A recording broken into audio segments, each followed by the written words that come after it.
A spicy British. All right, do we I'm glad that was the first thing that came up after hitting record. You fucking kidding me? All right, do y'all want to Well, go ahead and do your test rolls? Yes, let's hope it's better than the other days. What do you Not mean? really This is eight. the first time we've done this. We've attempted What are this you talking about? session, River. the hell are you two guys talking about? Yeah, this is the first time we've tried this session. Smile. 10. 17. 17. No. I'll roll for Pump Wait. Boo. Why not? I think our numbers are close again, CG. Yeah, we're only off by 1. All right. Close in number. Well, guys, gals, and non-binary pals, hello, welcome to another episode of War of the Shattered Sun. I am your humble Dumble Master, the one and only pudding pastry faring tart, joined by my esteemed colleagues. But wait, I hear you say, Tart, this isn't a Sunday. And you're right. Because Spectrum fucked me, you see. If you are familiar with what happened yesterday, you will know that we attempted to have a session, and my internet, which has been flimsy at best the past couple days, crashed again, imploded actually. So, and it's been off and on all day today. So we are doing this with the hope that it doesn't crash again. If it does, you'll never see this. So, but yes. To shreds, you say? Their explanation that I got from Spectrum was that late last week there were a bunch of really bad storms in the general area, so a bunch of equipment was taken down in Tennessee, North Carolina, where I reside currently, and South Carolina, and they had to fix a bunch of shit. I have had internet for now 4 hours.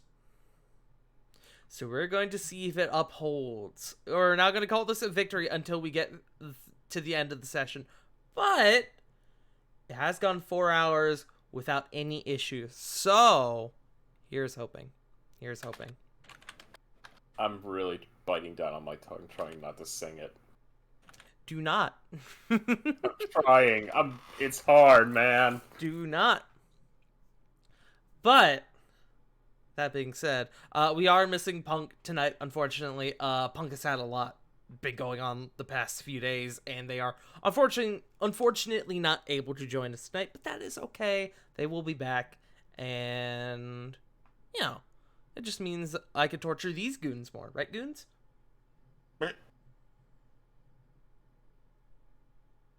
Not everyone speak up at once. I refuse to be labeled as a goon, so I'm not responding. I've worked hard for this degree. You will refer to me as Dr. Professor Goon. How about Turbo Goon? Does that work for you? Settle on Lord Goon. Lord,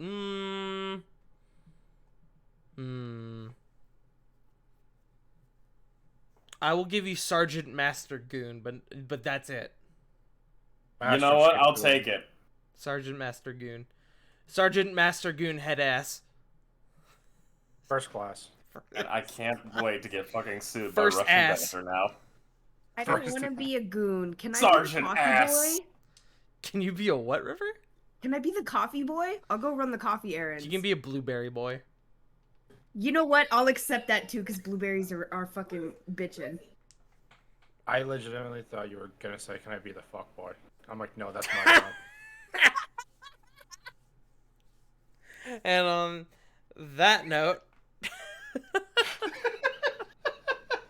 let me go ahead and find some music before we get into a conversation we don't want to be into while we're live on the air. Yeah, I don't want to get Tar taken down. I appreciate Pay it. taxes for 7 years.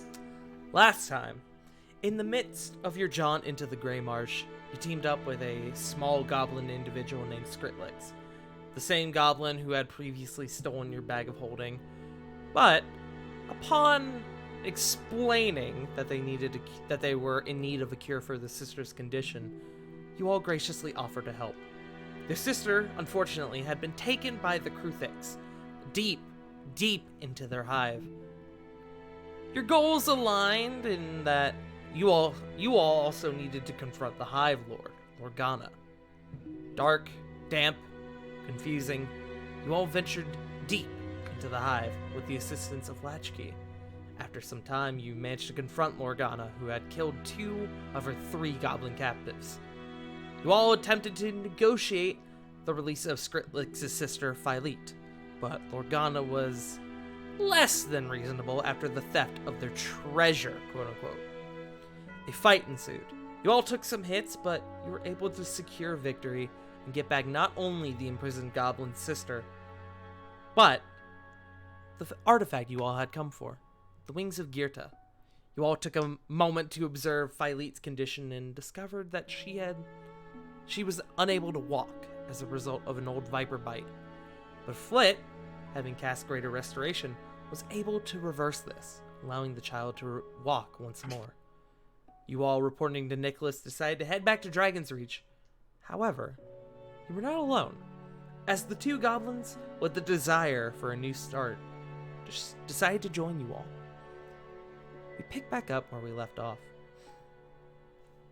You guys, in a flash of light from where we last left off, disappeared from the dark, damp surroundings of the Kruthic hive in Flambour, and you appear in a similar flash on the Jagged Rose, Ara's boat.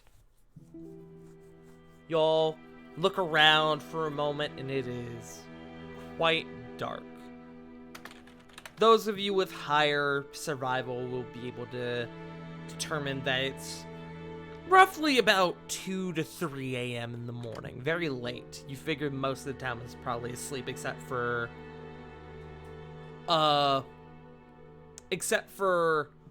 maybe some late drunks. That is also true, Joe, is the cruel lady. I apologize. That one's my B. I was just. I'm No, tired, you're and totally I was right. Like, wait, has it been the Jagged Rose this entire time? Fuck, Nope, you are totally right. I'm getting my names mixed up. I got a lot of titles for shit. Yeah, sorry. I'm No, sorry. you're fine. Thank you for correcting me. But you guys kind of look around. The deck of the ship is very empty. Corvin, you look around. You're kind of familiar with this sort of scene of it being late at night. The crew is likely asleep. You look over and you see that the light is also out in Ara's cabin. The rest of you see Phylete and Skritlix kind of rush over to the side of the boat. They kind of peek over at the various lanterns and torches and arcane lights that light up the city, even at this time of day. You hear Phylete go, "Wow."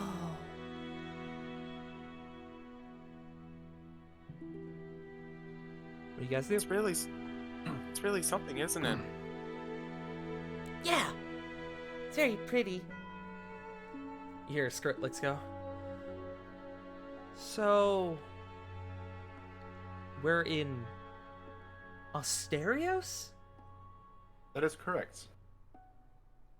Man, I never thought we would even manage to cross the border to go north, let alone venture halfway across the world. Well, you definitely see there's a lot more opportunities here at Dragon's Reach than anything north of your continent, especially with the current hubbub going on. You know what? That's a fair assumption, actually. They kind of turn to their younger sister. What do you think, kid? Seems like a good place for a new start, right? And finally just kind of like does that excited, like, childlike, violent shaking of the head, or violent nodding of the head. Skrillex turns to you all. I appreciate you guys doing all this. And I'd hate to ask, I don't suppose you have a place for us to spend the night tonight? We don't exactly have a ton of money. We got some, magical bullshit, but I don't think any of that's gonna be worth anything at 2 a.m.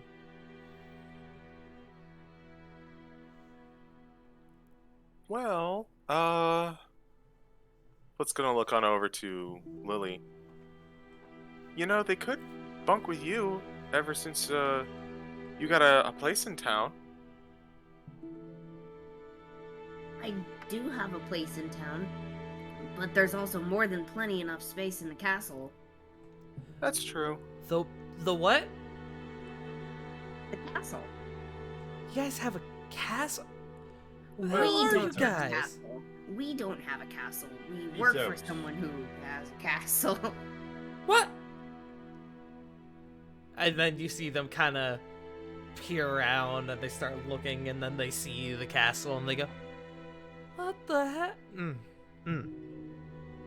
What the heck is what I was going to say. Who? You know what? It's probably better if I don't know. I mean, if you want to. No, Yeah, no, I'm okay. You'll probably learn anyways. I probably will. All in due time, I guess. Well, Yeah. I can't possibly ask you guys to make room for us in that big old place, especially if you don't own it. I mean, I have a room there, though. I'm not using it anymore since I have a house. And I mean no offense to your previous place of residence or anything, but the size of the rooms that they have provided for us is much bigger than any of your huts. I will only be mildly offended at that. You're not wrong, though. Just making observations. I mean, if you guys are really that willing, we'd certainly appreciate it.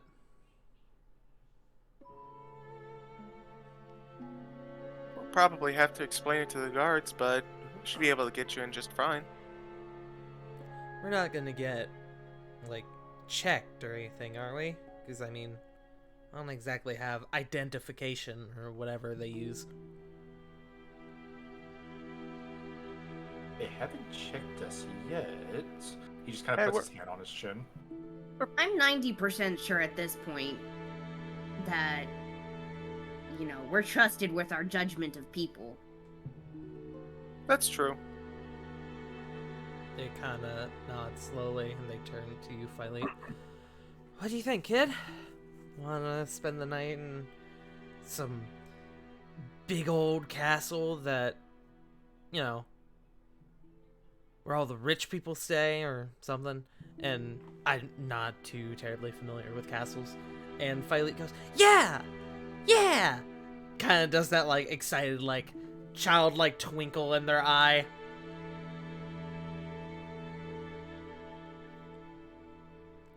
Well, I guess it's decided then. Skrillex smiles at Phileet and goes, well, I mean, hard to argue with that.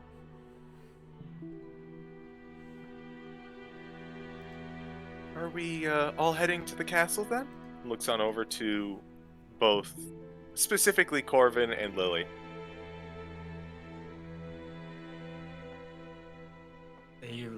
Corbin will look towards the where Arya's cabin would be. Looks back towards the castle, thinks about it a little bit. Actually, I'll join you guys in a moment. I just need to do something really quick. He'll try and sneak in and leave Arya. He will try to sneak into her room and leave her a note on a dresser or something. Go ahead and make me a stealth check. Wait. Where are you? There you are. almost a natural 20. No, that's an 8. Okay. You begin to move into the cabin, and the door gets kind of stuck for a moment. You have to kind of like bunch it with your shoulder, and as it swings open a bit violently, you kind of look like you kind of do like that thing where you like hold your breath and you kind of your gaze slowly turns to an empty bed.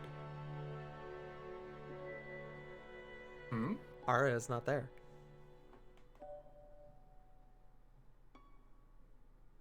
Cocks his head. He'll send her a message. Okay. What does your message say to Miss Thorne? Hey, hon. Just came in through, out of character, I forgot the name of the continent. Flumbor. Flumbor, thank you. Hey, just came in through Flumbor. Are you still up? Just got back to the ship and you're not here. God fuck. Shut up, CG. I see that. You Fuck send off. that message off, and it isn't long before you get a reply. Yeah, I'm doing just fine. Just, in the midst of having a little fun on the town. Ha! That's all you get. He pauses, does the concerned face. Like the 2 fingers up, like in that pose. I should go help. Sends another message. Alright, I'm coming to help. Just let me know where you are, and I'll be then in a jiff. Goes back to the party. Yeah, I'm kind of needed elsewhere. You get a message back going. you get a message back that goes, I mean, I don't need help, but if you want to watch, come to the Salty Sea Dog. Ah, fuck! Ah! Stop. He pauses. Yeah, so I'm going to the Salty Sea Dog for a bit. If y'all want to just go on without me.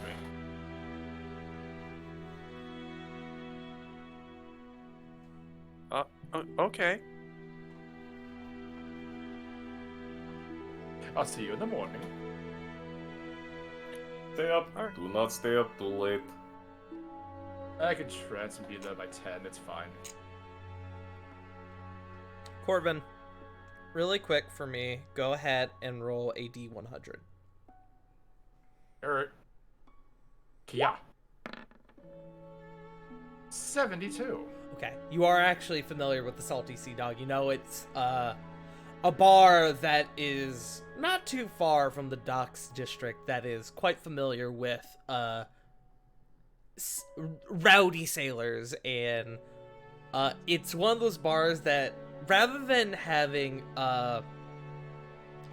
like a curfew, quote unquote, a closing time, they're open all night for primarily for late night shipments that come in, and crews who like step off like late at night who want to come in and get a drink. Yeah, he'll proceed to head on that way. Okay. In the meantime, the rest of you begin to head towards the castle. You all begin to comb through the streets and slowly make your way up the roads up to the castle. And as you're kind of moving along, you can see that you'll pass like a patrol of guards who will just kind of give you guys a nod and kind of go on their way. But almost every time you do, you guys, those of you especially who have higher passive perceptions, would every time like a guard patrol comes by, you notice that Skritlix kind of pulls their sister a little closer and kind of like watch the guards cautiously.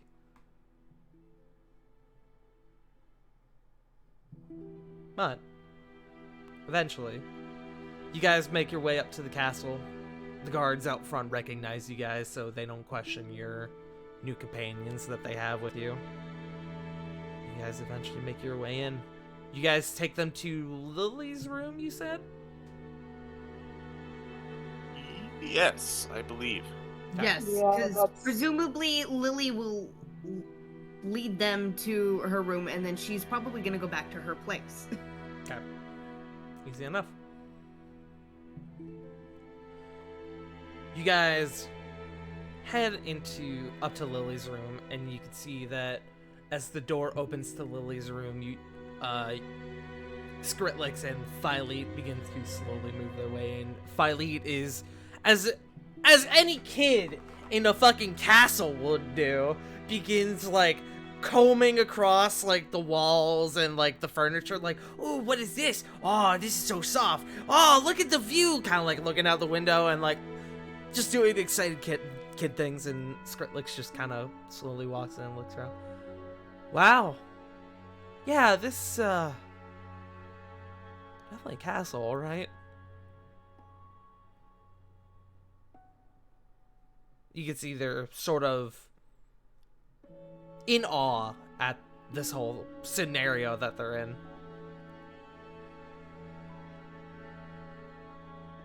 Well, I mean, it takes a lot of getting used to. I was in a similar boat to you guys not too long ago. I'd only ever been in the wilds, and then, like, 2 months later and a couple good deeds, I find myself in this big old castle.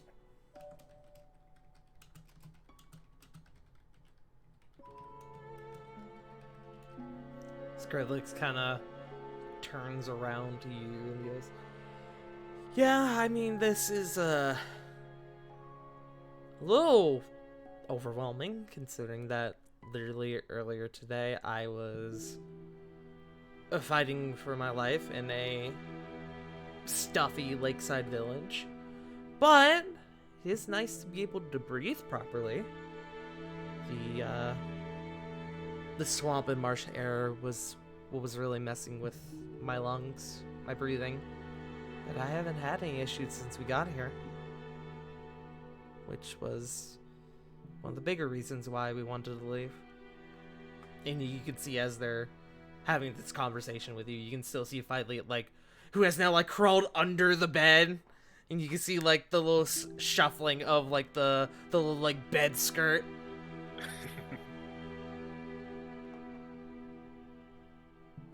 Well, hey, I guess we cured both problems like we promised.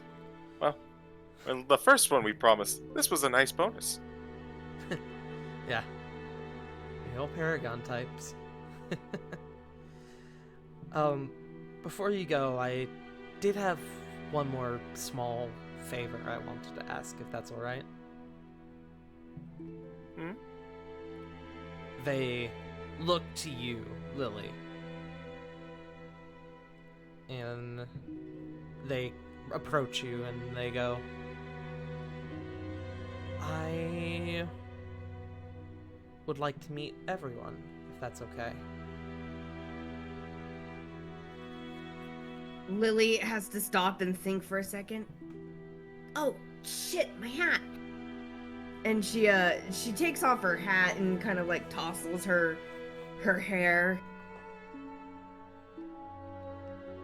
They let out a small chuckle and they sort of put out their hand to shake yours.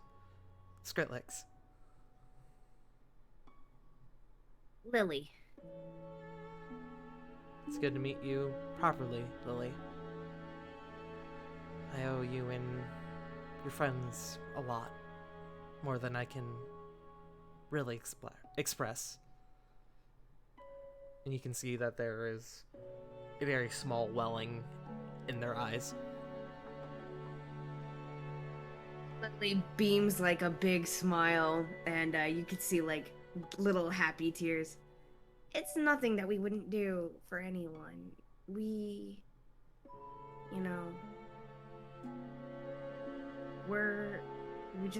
help. It's what we've been doing. Like I said, real Paragon types. And you can see, like, right on the edge of just breaking down in front of you guys, they just pull you into a hug, Lily. Lily's gonna give them a big hug. Hey, it's okay, you're safe now. They slowly pull back. Thank you all so much. mean, I don't know if there's any other way I can repay you guys, but if you ever need help or if you need something stolen, you know who to call, I guess, or yeah. And you can see they kind of get like this awkward, like, all right, everybody's looking at me now. Like the moment kind of comes over them, and they sort of snap back to reality of like, fuck, everyone's staring at me now. I made a fool of myself. Shit. There goes gravity. Whoop, there goes gravity. Whoop, there goes gravity. That is a fucking mood. Noticing the kind of the beat kind of passes, and there's this it's just kind of the silence hanging in the air. Fletch is gonna go, I think I'm gonna go to bed. I'm really tired after that fight. Lily, upon realizing how late it's probably getting, Genia, I'm gonna go sleep. And Lily is going to book it back to her house. 'Cause I'm not sure how far it is from the castle. Okay, bye. Well, it is getting late and We're giving you crap, Lily. Go. Tiny legs only go so fast. Tiny legs, 20 dexterity. The little patter of your feet across the tile floor. As you scurry along. I must activate the power all short races have, and your legs just start Hanna-Barbering, rolling, turning into a circle. No.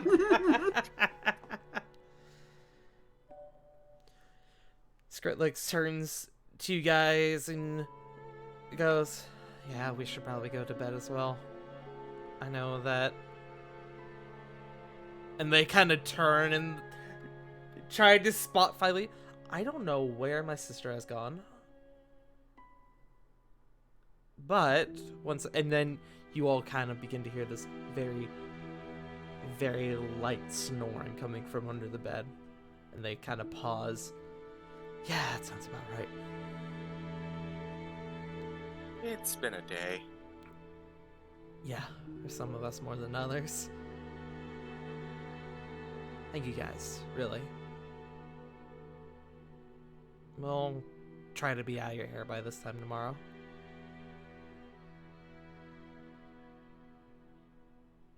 Well, maybe a little longer than that. And with a bit of a smile, Fletch is going to dip away back to her room. Skrillex will smile, and they slowly begin to make their way to the bed, and they go, alright, kiddo, you can't sleep under the bed. This bed is too big for that. From underneath, you hear a little, just like a little like muffled like, nyeh.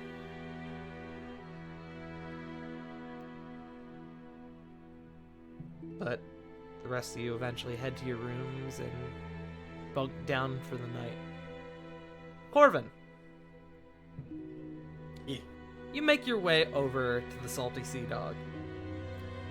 And as you're coming up just on the place, you see some shrunken, tall, like, you in the lighting you mistake them for a Goliath at first, but it's just some tall, fucking really built human dude, bald. They've got like a big, like, scraggly beard. Looks to be maybe that they work on a boat as well. And they stumble out from inside of the bar, and they completely trip and eat shit in the dirt in front of you. And from inside of the bar, you're, yeah! And following them is a slightly roughed up, but very much fine Arathorn, who's like cracking their knuckles and They come up and they kind of grab the guy by the collar. Get out of here. Then they kind of shove them back on the ground. And then the guy kind of drunkenly, a little frustrated, kind of grumbling, picks themselves up off the ground and begins heading down the road past you. At this point, Arya turns to you and goes, "Oh, hey." Kind of getting a better look at Arya now. You can see that there is a small dribble of blood in the corner of her mouth. It looks like she's a bit bruised. It looks like she's definitely gonna have a black eye. It looks like she has been in a fight. He goes up, gives her a gentle hug, as he doesn't know what her rib situation is right now. Grabs like a handkerchief out of his like coat pocket, dabs it on her mouth, quick kiss, and a healing word. So, did you have fun? Oh, I had a great day. That shithead over there was talking about how women belong in the kitchens and not running ships and all this nonsense, and, well, you see how that went for him. I'm sure he had a whole attitude adjustment after that. Yeah, I doubt we'll be seeing him around anytime soon. I don't even know who the fuck he is. I don't know if he was At this like a sailor or some drunk dude who's just making the rounds. I mean, to be fair, at this point, who cares? Correct. Anyways, we, myself and the rest of the crew, are having a few drinks because we, and she holds up a pouch of gold. We made off with we didn't make off. We finished a completely legal and well-paying job earlier tonight. Can I insight the legal part? Sure, roll insight.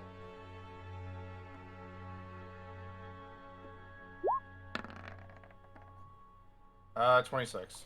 Not only is she telling the truth, she seems a little proud of it. I'm proud of you. Thanks. We often do a couple of these while you and your friends are off doing who knows what.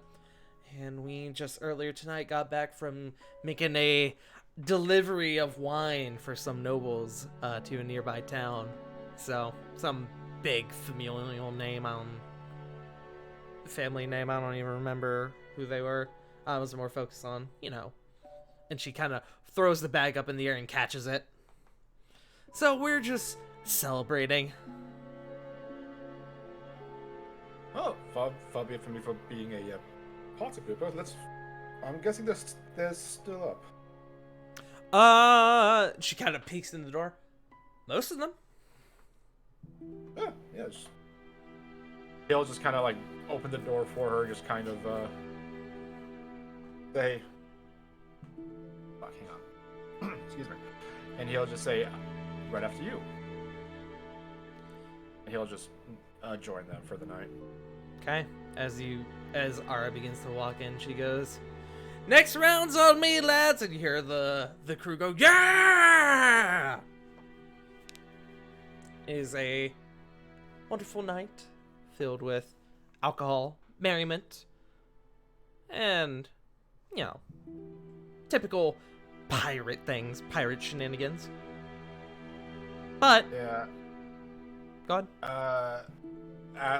As like they all wind down, Corvin will definitely trance and try to be like at the castle in the morning. Okay. Cool. You guys eventually all bunk down for the night, and everyone goes ahead and gets their long rest. Your level ups now take hold. Hey. So Let's you guys go. are now officially level 12. So Yay! exciting. I'm smarter. This is my highest level character I've ever had. Same. Mazel tov. Gesundheit. Bless you. Third highest for me.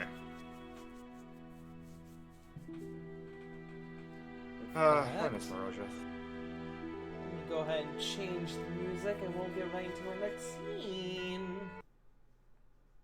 Let's see.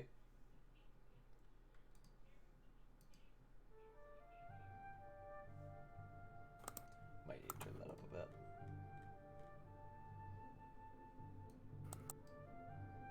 Yeah, it's fine.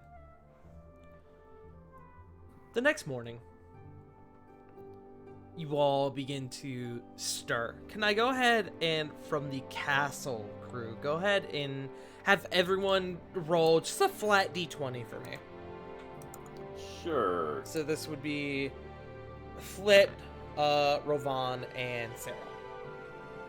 Just. I would include Kore, but Punk is unfortunately not here. 5 for me. That's 15. Flat D20.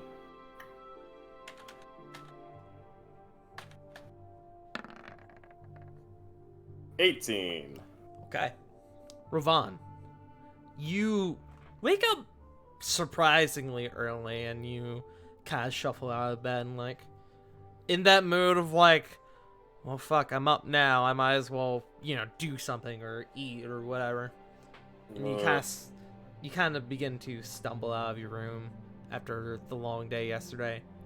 And from down by Lily's room, you hear the familiar voice of Skritlix go, "Back off!" What do you do? Take a deep breath, go, oh, it's too early for this shit. Just immediately walks down to immediately find out what the hell's going on. You walk down, and as you approach the room, you see what appears to be a castle servant kind of, like, back up from within the room. They're, like, hands up, going, like, I'm so sorry. I didn't know that. I just knew somebody was in here. I didn't know who. And you can see, you kind of peek your head in, and you can see Skritlix with their sister kind of behind them with their hand crossbow pointed at the servant. They see you, they go, "Oh, Ravan, this person was coming in here. I don't know, they were probably trying to steal something." Flix, it is a servant of the king. That is literally... They work here. What? Oh, fuck. What the crossbow? It's too early for violence. Yep. No, you're right. They put the crossbow down and they look at the servant. I am really sorry. And the servant, kind of startled, goes, no, it's okay. I'll just, I'll go work on a different room. And they slowly, like, shuffle past you, Rovan, kind of, like, huddled up a bit, like, Are you going to be okay? Are you saying that to the servant or to Skritlix? Yes. The servant continues to move past you.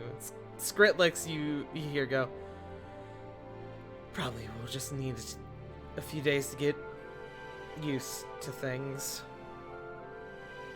I need to get in my head that not everyone's out to get me, Get us." It is castle, it is safe place. Mostly safe place. To give you a slight squint as you say mostly safe. Look, long story short, we had party here that ended with big fight. Oh. So your parties are similar to ours then? No, this one involved fatalities. So your parties are like ours then? Not the good kind of fatalities. So your parties are like ours then? Ravon immediately just, like, rubs the crust from his eyes and just immediately goes... Oh. Yeah, everyone gets drunk, then eventually we end up picking a fight with a nearby village, and one way or another somebody dies. You know, Usually they say several people die.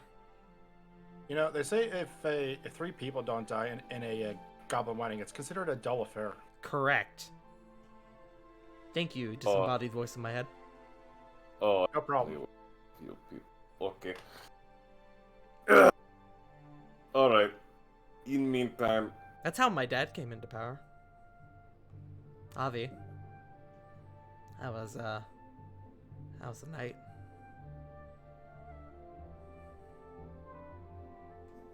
go get breakfast. I need to go clean and myself up and prepare for the. Wait, you guys have food? Like, food? You don't have to, like... Of course, this is a city. Why would you have to hunt for food? That wouldn't make sense. I mean, you could go hunting. There is like woods not even that far out, but no, it's better to get food in castle. It leans in. They have very big pantry of cheese. I don't know what that is. Oh, okay. So, let me no. explain, little friend, the complications that is known as cheese. Oh no. Take milk, make it solid and tasty. They give you kind of a look. That sounds gross. How do you... You can see they kind of like gesture with their hands. How do you make milk solid? I mean, milk I'm familiar with, but we like to get that from some of the less than friendly creatures out there. You let it age. Uh-huh. You also keep it properly cooled. Or heated, depending upon cheese.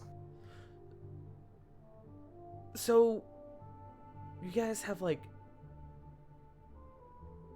domesticated corpse cows? Yes. Huh.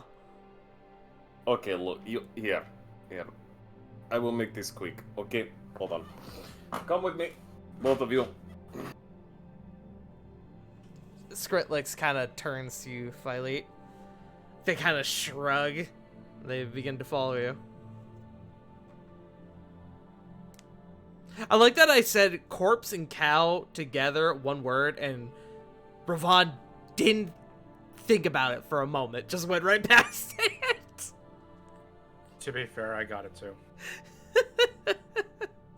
What are you talking about? It is just walking stick. But anyways, Ravon will quickly take them down to the kitchen and open up the big fuck-all food pantry. Okay.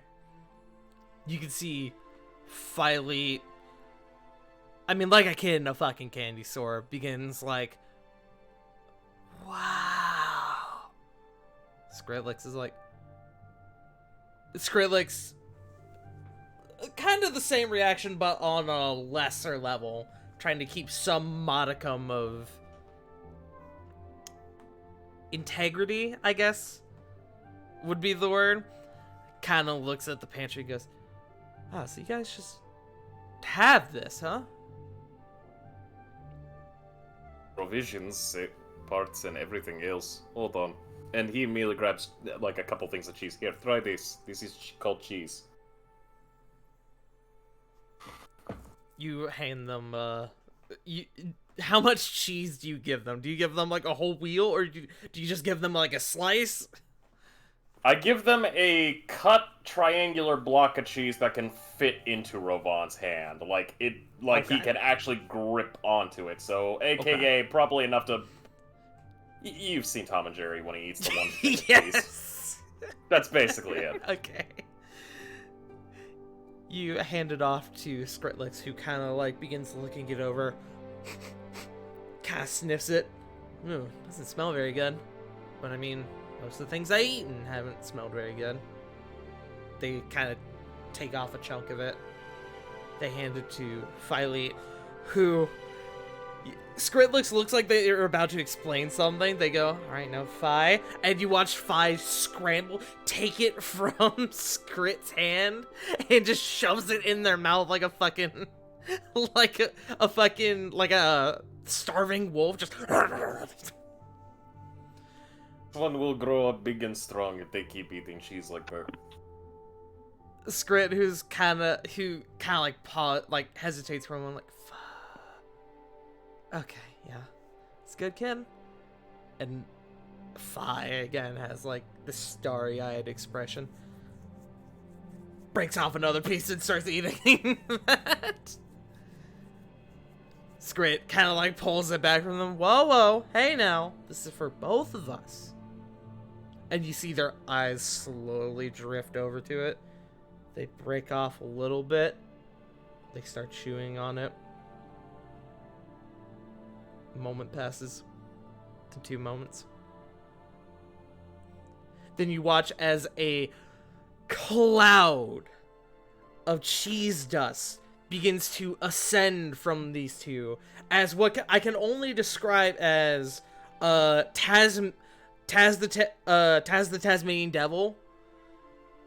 These two just buzzsaw this slight thing of cheese you've given them.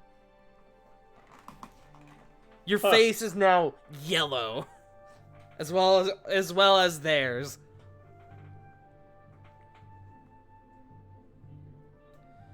Yeah, I'm Take that. it as you like it.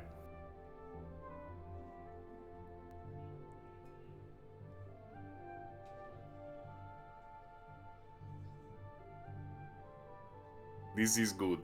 This is very good. They look like they won a fight against a bag of Cheetos. Now, believe it or not, this is not even considered full meal, even though I could argue it is. You can use this as topping. You can use it as a what? Topping. What is Like, that? yeah. Okay, look. So, Ravon goes and grabs some bread. He then takes some cheese and he slices it. You can see the 2 goblins, like, you kind of go over to the counter and you start doing this, and you can see the 2 goblins kind of begin peeking over on the other side. Their ears have, like, drooped a little bit as they're just kind of watching you. Now listen. This is very critical. Begin slicing some meat. Like some sausage. And just puts it on there. You pull out the sausage and you hear Philip go, "What is that? This is sausage. It is meat. Why does it look like a penis?" And you see Skritlix, like, playfully slap Fi and go, "Hey, we don't say that word." And you hear Fi go, "Sorry, why does it look like a wiener?" I mean, it is not a wiener, but it is also called wiener. Also, wait, you know. So is it a wiener? And you hear Skritlix go, "Moving on." No, it's more like it is more like normal meat, but they put in round form. Why? Oh, because you see, you stuff this within intestinal, and then it does as working. Usually, intestinal is easily made meat. Why? Cooks better. Why? Oh god, we're stuck.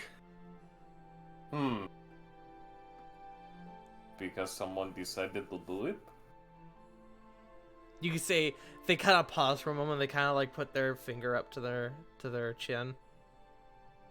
And then they just kind of like nod their head like a child does.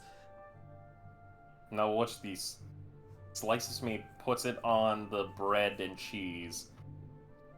Repeats the process on the other side. Flips it both pieces over to make a sandwich. He then goes over to someplace that's probably maybe like a fireplace or something. Mm-hmm. Grabs like a pan, puts it on there.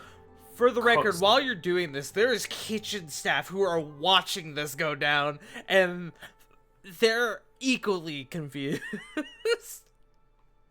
Ravon just waves half like acknowledgingly, like, "Good morning," and just cooks sandwich. And then just immediately puts it down and goes, okay, now, watch this. Takes out sword.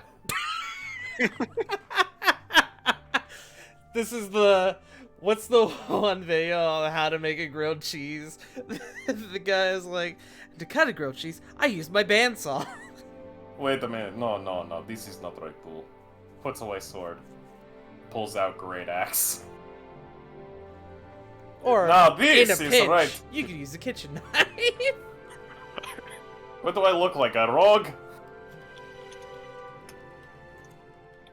Fuck you too, Ravon! As you I as can you give go that to as chop much. down the sandwich, one of the kitchen staff like finally steps in, like, no. Yeah, CG brings up a good point. A reminder, your great axe is poison. Actually, it's a great axe of acid. Oh, even better. Oh, that's 'Cause that's infinitely better. so much better. That, please proceed. No, proceed, hold Robot. on. No, hold on. I have it even in my notes that I can control whether that thing does normal or acid. That is true, you do. So Acid it's for just every normal. breakfast. It's normal. Also, the acid's good for the reflux. But still, at this point, one of the kitchen staff does like stop you, like, no. Please don't damage the counters, please. To bring it down like I'm beheading dragon, I'm just going to go gentle chop. They just slowly hand you a kitchen knife. This is baby pool. Immediately just It's a puts- sandwich. Look at me and tell me that this thing would fill me. Immediately takes the knife and just cuts it in half. And he goes long cut. Not the crappy, like center cut. Mm-hmm. Hands the sandwiches off, the cooked sandwich now off to the goblins. You can see Skritlix, as they do, they kind of like begin peering over it. They start like sniffing it. And as they're doing this, you're watching Fi just dive into this thing, just devouring it like they haven't eaten in like 3 days. They don't savor it. And you, as a food connoisseur, Ravon, you can tell that to them, they're tasting it, but they're not tasting it, And you watch Skritlix eventually, like, take it and take a bite. Wow, that's really good. And what is Yeah. this?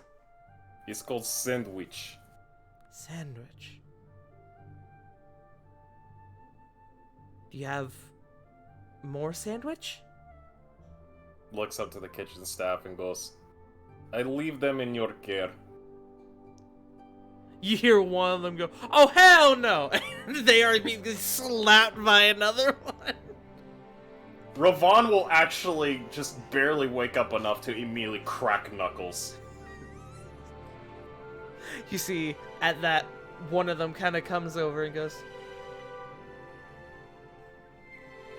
They kind of look over at you, and they look to the two younger goblins, and they go, "Sounds like someone wants to learn how to cook. Am I right?" You see Phileet go, "Yeah!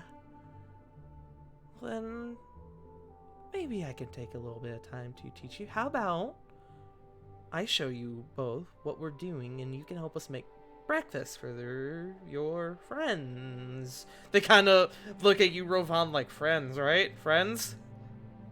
Ravon nods and gives like Friends. very sleepy smile. Friends. They kind of smile and nod.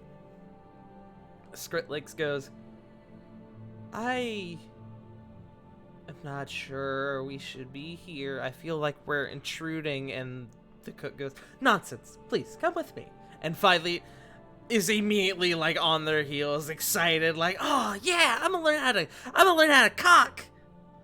And you hear you hear Skritlix go, "No, cook. Bless this innocent child. Cook. Yes, very good."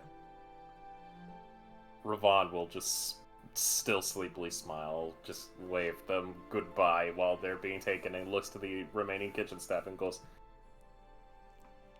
Good morning to all of you. I hope you have had good sleep. I'm going to get clean now. And then he immediately goes and and right before he walks out the door, he immediately turns and goes, "Oh, hold on. Do one of you have paper and like pen?" One of them looks at you. Yes, that drawer. And they kind of point at a drawer. Thank you. He immediately goes and just pulls out the pen and paper, writes on it, IOU, one wedge of cheese, one sandwich. And immediately just sticks it onto, like he'll just stick it onto, like, one of those rotary, like, counter order things that you would put, you know, like, see at a diner. He'll just put it on there and just go, okay. Have a good day. And just walk out, heading to the shower. And they Or were bathtub. never seen again. The goblins or the cooks? Both. Nobody was ever seen again. Ramon's gonna come back in like an hour and the entire kitchen's gonna be covered in blood. Oh no. What spilled on my Kool-Aid? What spilled my cherry drink? My fruit punch. But the rest of you all begin to stir and you all begin to awaken. You guys don't really have anyone to guide you this morning. So if there is anything in particular you wish to do, you can certainly do it. Cedric is away. Nicholas has not returned yet. So as far as you guys are concerned, this is downtime. So if there's anything anybody would like to do, now's the time to do it. I can somebody can volunteer or I can roll for it. Why don't we roll? Yeah, go for the rolls. From J Frost says from the other side of the room. Getting. I'm sorry, I'm getting a donut. Hungry. Hungy. The sandwich made me hungry. And now I have donut. We're gonna start with Corvin. How would you like to spend at least the first part of your day, if not all of it? Well, since he did say that he was gonna pop by the castle and see what everybody else wanted to do. If no one has anything for him, he was gonna go right back to the docks to do the search for the siren. Mm-hmm. You do wake up with a little bit of a hangover. Not crushingly so, but enough to where you're just like, it's a bit bright out here. A little bright. But yeah, once you make your way to the castle and you find out that there was nothing really for you guys at the moment, you do make your way back. You are trying to investigate the siren. How would you like to go about doing this? What is the process involved? Process, just asking around, mostly a bunch of old sailors, any of them that appear to be in their, I'm gonna be generous, late 40s to late 60s-ish. See if they heard anything about, or if they have like any kind of descriptions about what she would look like. Mm-hmm. Go ahead and make me an investigation check. Investigation. Not bad. 32. Just a little bit. Just a little bit. From what you're able to deduce from just kind of asking around is that the siren was a songstress of some sort. One who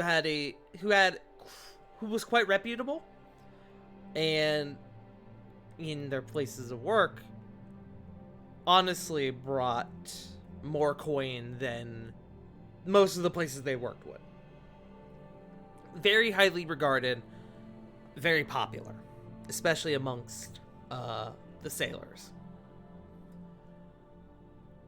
As you're kind of asking around, the big thing you find out is that nobody knows her name. Not properly. Are there...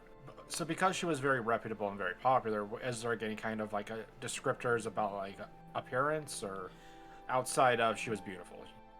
Of course. The big thing you get is that she was a half-elven woman with, as most of them would put it, a fiery mane, one that would light up whatever room she was in.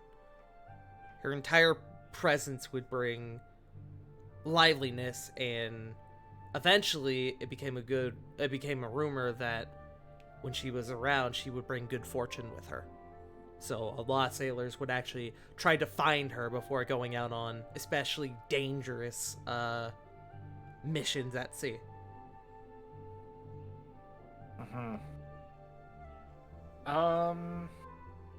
Any kind of like... granted, it was probably like 30... Well, like 29, 30 years ago at that point. Like, was there like any kind of... Was she held up at like one particular place, or was it more she frequented, a bunch of locations? She would frequent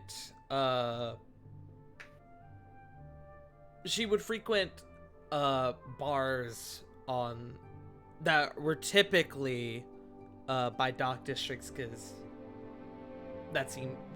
the rumor was that she really liked the water.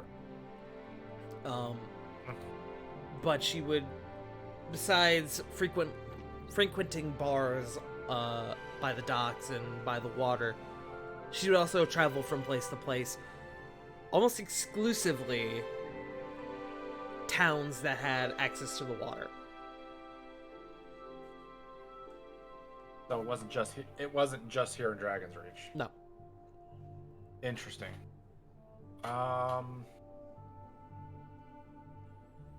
Could I, to the best of his ability, he would try and get like a... He's not an art... He's not a drawing kind of artist, but he would try to get like a caricature of her, just to see like if it triggers people's memories. As you're beginning to go ahead and make me... I'm going to call this a performance check with your dex modifier. Damn. Okay. That would be 8 plus 2. That would be plus 10. Only plus 10. Only plus 10.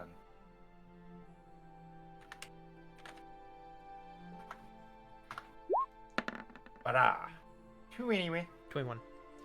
As you eventually find your way into a bar and you cast it down, you begin to start scrawling this out on a piece of parchment. You eventually feel what I would normally describe as a hand, but feels cold and metallic. Small, almost like a pincer of some sort, kind of crawl across your shoulder. What you doing there, boy? Completely turns around. What the fuck? You turn and you see Zangiel Gorman, the surgeon of the Cruel Lady, the crew's doctor, who has been seemingly kind of peeking over at what you're doing. Doctor, he kind of tries to fold the drawing into his coat. I'm just doing a little investigating for something. You know, Captain Thorne would not be very happy if she saw what you're doing right now. All right, and Really? you can see he already. It's like 10 in the morning, and he already has like an ale with him. There's a mighty sore subject. Is it? And here I thought I was going to be doing something nice. Well, some people would see it that way, but not our dear captain. If you have questions, familiar with the lady, the siren, I can answer whatever questions you may have, but this is something that stays between us, yeah? Of course. Well, I guess the first one is, why is it such a sore subject? Is it because she left? He begins to take the seat across from you, and he goes, well, that's exactly it. The siren. None of us really knew her name. I don't even know if the old Captain Thorne knew her name. But, as far as we know,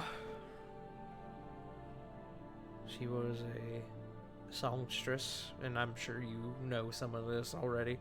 She was a songstress who was quite popular amongst the sailors. She enthralled any who would come across her, as they would say, but she only had her eye out for our previous captain. Nobody really knew her name. We all simply referred to her as the Siren or Siren. And you're right. And it wasn't long after dear Captain Thorne was born that her mother left, and nobody knows why. Just up and left one day. Nobody has seen her since. As you can imagine, growing up without a mother who just kind of left one day, Arya don't take too kindly to that.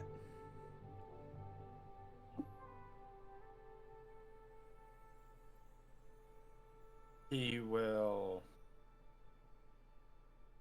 He's listening. He's just taking everything in. He's just kind of contemplating right now. There has to be a reason, though. Oh, I'm sure there is, but none of us know why. And I'm sure part of Arya wants to find her, but she hates talking about the subject.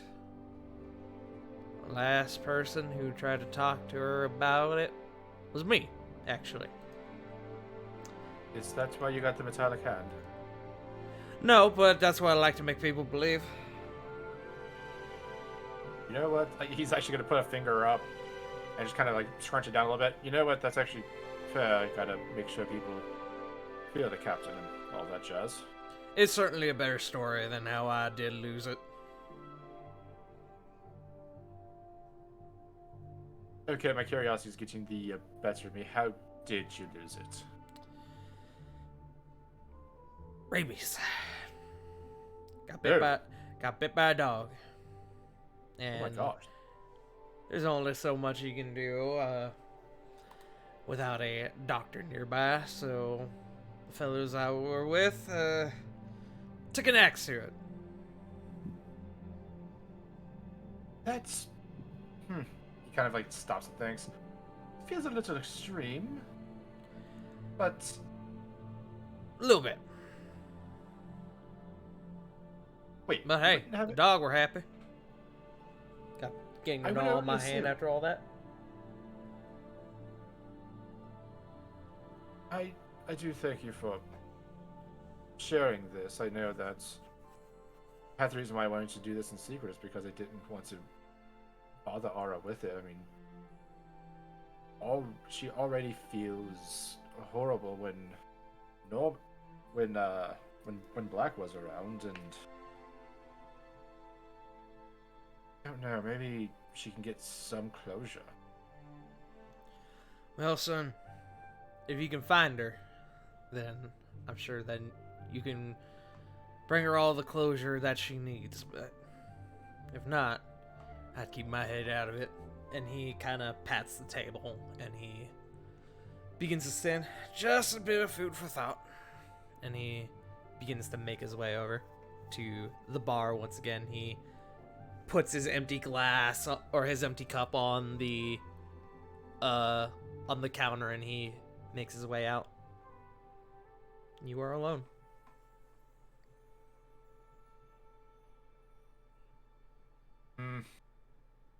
Continue with this. Already this far.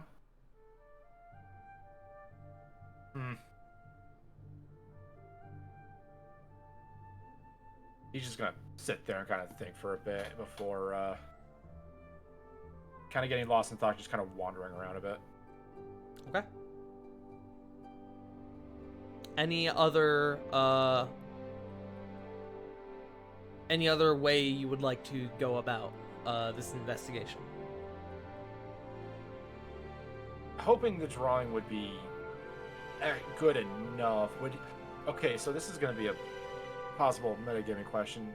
I know that it's on the bar's spell list. Would Corvin know about how scrying works? I would say yes. I won't make you roll for that.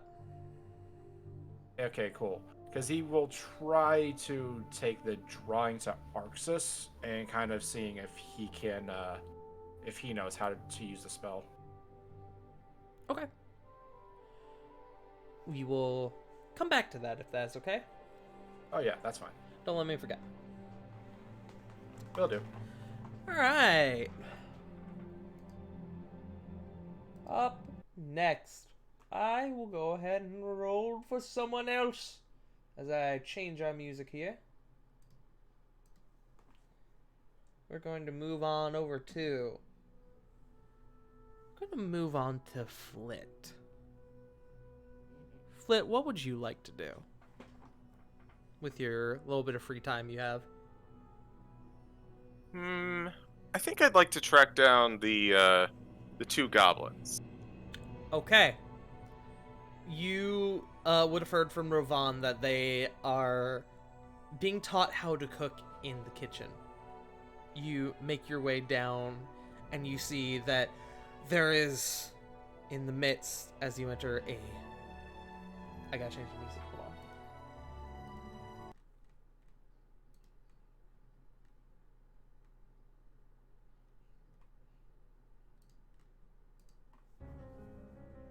As you enter the kitchen, you notice that there's a lack of staff.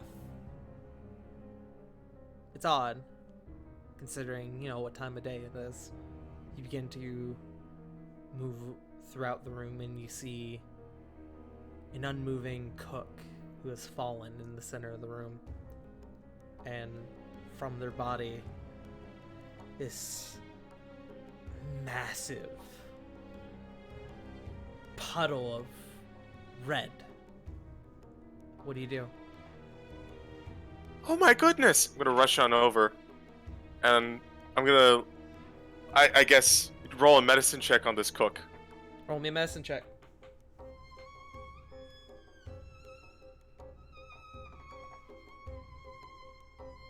You're here somewhere. Here we are. 12. They seem to have fallen and hit their head. However, you dictate that they are just unconscious. And as you are combing over them, you hear a voice come from further down the room.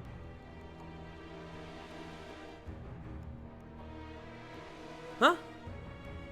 Oh. Jeremy, not my tomato sauce! And you hear the man at your feet goes, huh? I think I slipped again, Sherry. Jeremy, get up. This individual, Jeremy, kind of looks up at you. Who are you? Hi, I'm Flet. Hi, Flet. I'm Jeremy, you mind helping me up? Sure. And she'll reach a hand out. You help them up off the floor, and now you can see just off to the side is a pot that seems to have been filled with the same viscous red liquid. And they kind of like feel their head. Ah, fuck. Oh, that's gonna spark tomorrow. Ow. Thank you. And no problems. You just fell? How'd you get this all over you? Well, I slipped, while holding the pot, moving to deliver it, because I was trying to avoid tripping over a small, what I believe was a goblin child. And Flit, you hear from around the corner.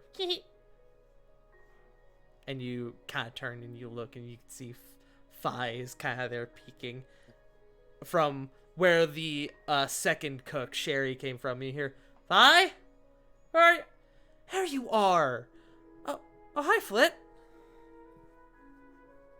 Hey guys, Ravon told me you were learning to cook? Trying. Not necessarily succeeding, but trying. We made, what'd you call it again? Tomato soup. We made tomato soup. Oh, I don't think I've had that before. Can I try? Jeremy, who is kind of like picking up the pot again, goes, I mean, you could try. I think there's a little bit left in the pot.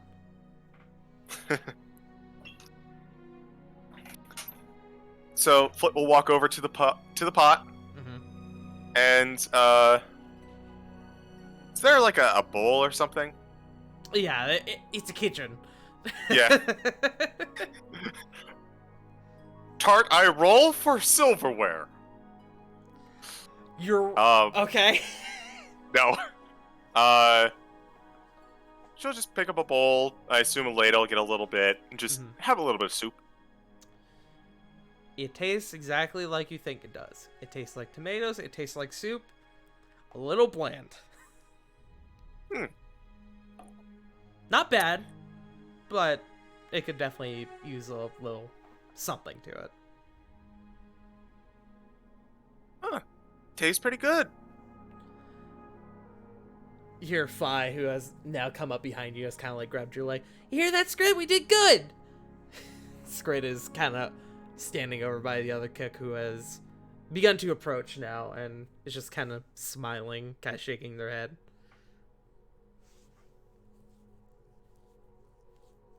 The other cook comes up to you and goes, yes, these two have done a very lovely job of helping around the kitchen. And then they kind of lean in close to you and go, I will give you whatever you want to take them from us right now.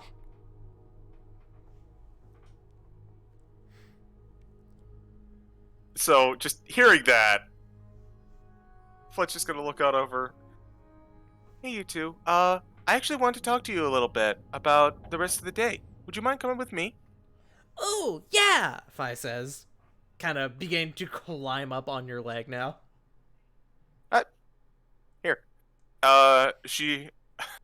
Fletch's just going to, take Fi and just kind of put them on, her shoulder. So it's, now I can walk better. Okay. And Flit is going to take them back to, I guess, the conference room where we usually eat breakfast. Okay. Skritlix follows you, and Fi, and the three of you go to the conference room. Can I just give one last glance back at the chefs as we're leaving? You see the chef's Sherry kind of look at you and go, kind of just mouth, thank you. As you're on your way there, you run into Lily. Because I know that Lily wanted to get involved with this above game. Oh, hi, Lily. Was just looking for you. Oh? we're all headed over this way if you want to come with. Lily hears her stomach growl.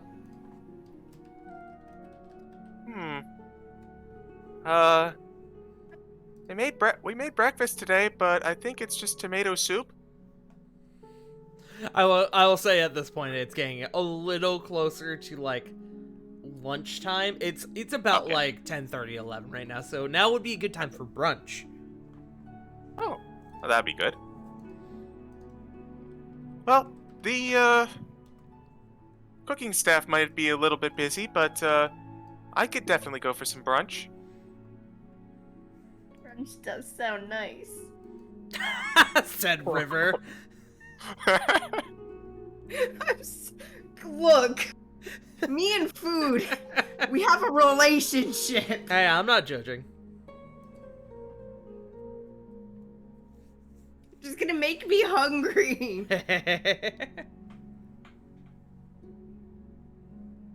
But I assume we're just gonna head on over to the room and probably share some brunch at the same time. Mm-hmm. Yes. The kitchen staff does bring you out a little something for brunch. A lot of it is leftover stuff that wasn't eaten during breakfast, but anything specific you have in mind, they would make.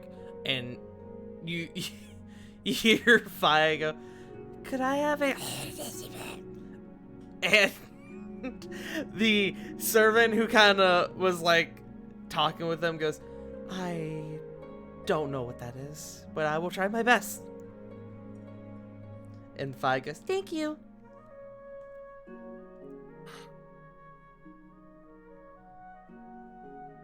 I love So- this child.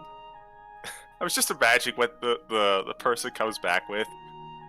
It's like an orange cut into a star on top of a giant loaf of ham. It's just a pig. Just bring out a whole pig. Not even like dead, not cooked. It's just an alive pig. How'd I get here? But They bring out so- Muggsy. So, Foot's going to kind of sit everyone down, have a little brunch, and goes, "So, I figured today we could see about setting you guys up for a place in Dragon's Reach. Or, like, we kind of... You were willing, but we also kind of just took you out, and it seems kind of irresponsible to just kind of be like, well, okay, I guess we're just going to let you roam around the city now, or hang around the castle. So I thought we'd, maybe try and figure something out." Skrit looks at you and goes, "That sounds wonderful, actually. Did you have any place in mind?"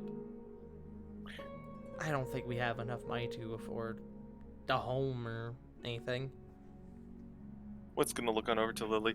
"Actually, you bought a home recently. Maybe you could help out with this."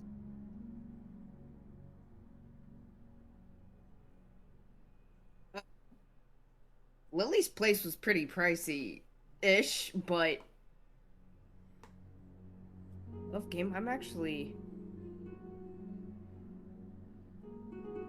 Lily's gonna stop and think for a second. As Lily is deep in thought, you hear a voice from over by the door go, "You could always set them up in the Twilight District." And you look over and you see the familiar purple visage of Reno, who enters the room. "Good morning." Oh, hi, you Reno. four. "I'm sorry, I don't believe we've even been introduced." Kind of coming over to Skritlix and Philate. Skrit, of course, being, the older sibling, does does that awkward thing where you do in like the dinner chairs where you kind of like try to move closer to your sibling, but there's not a really good way to do that, but they're like being cautious. And The chair hop. yeah, Reno kind of noticing that decides to kind of take a step back and keep his distance. I apologize. Perhaps I should introduce myself. My name is Reno. It's good to meet you. And kind of does like that thing, like gesturing to have them introduce themselves. And Skrit like goes, Skrit, and this is Fi.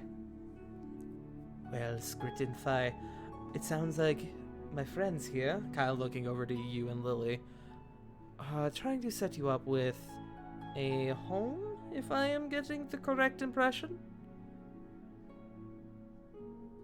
You know, home, maybe a direction of, stuff to do in the city, sort of thing.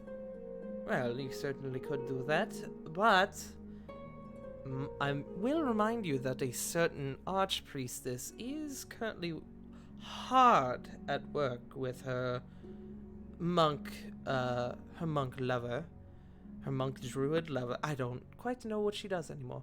Truth be told, above game, I'm like, fuck, she's a monk and a druid. God, help! They are currently out putting in heavy work into the Twilight District, where all the refugees coming from the Fierce Lands are staying. Might be a good place to start if you're trying to set them up with something.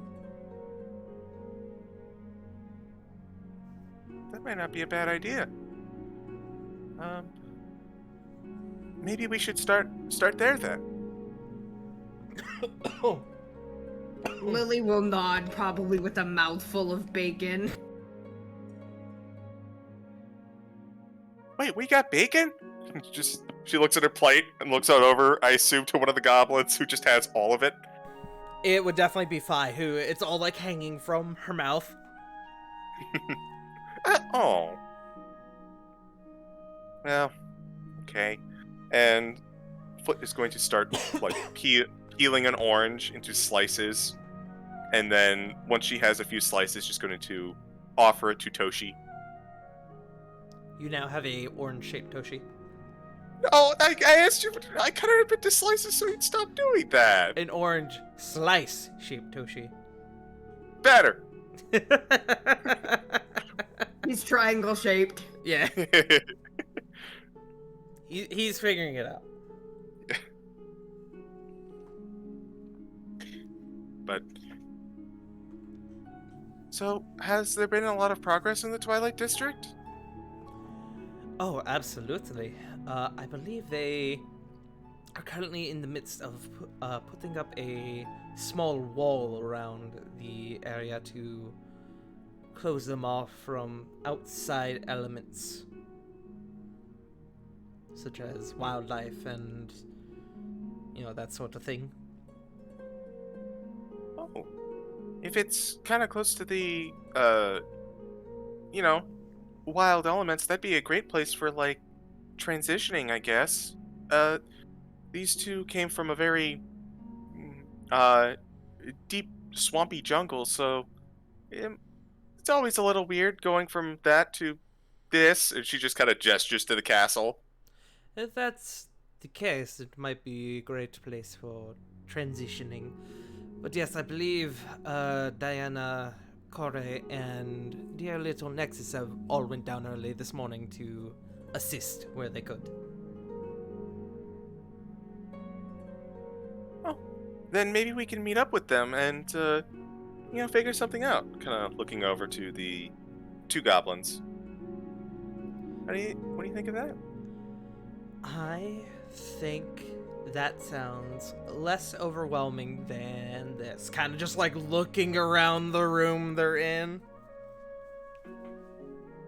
And you hear Fi go, I don't know, it's not that bad.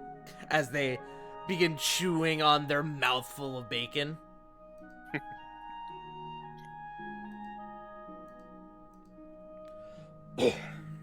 But from what I'm hearing, you guys want to head over to the Twilight District. Yep. Yep. And as they all kind of get up to leave, Flit is going to detour a little bit and just kind of give Reno a hug and say, thanks. Of course. It's good to see you again. Actually, when you have a moment, there was something I wish to discuss with you. It's not an emergency, it's just, I had an idea. I thought you might want to hear it. Oh, absolutely. I'll see what I can do about getting these guys set up, and Yes, maybe of later course. this evening. That works for me. Again, no rush, not an emergency. Okay. Just come and see me before, well, the eclipse. Right. And just like a moment of realization. I understand. And she's just going to embrace after the embrace, just kind of wave goodbye to Reno and catch up with everyone else. He smiles and he waves goodbye, and he goes off to do whatever Reno does, which is a little bit of everything in one of the most literal senses. But you guys go ahead and make your way on down to the Twilight District. As you are moving through the, hold on, let me actually change music. Something to fit the mood a bit more. So try to get the last of that water out of my lungs. Yeah, it was like, you good? Yeah, just a little bit went down the wrong tube. At least you didn't choke on your spit. Correct. I have done was that rough. before. It happens.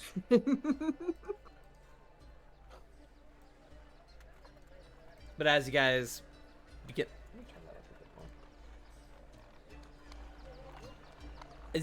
making your way through the city streets, the now busy city streets with carts and people moving all throughout, you can see that Skritlix is definitely overwhelmed, and Phi, on the polar opposite, is enthralled in all these sights, sounds, smells.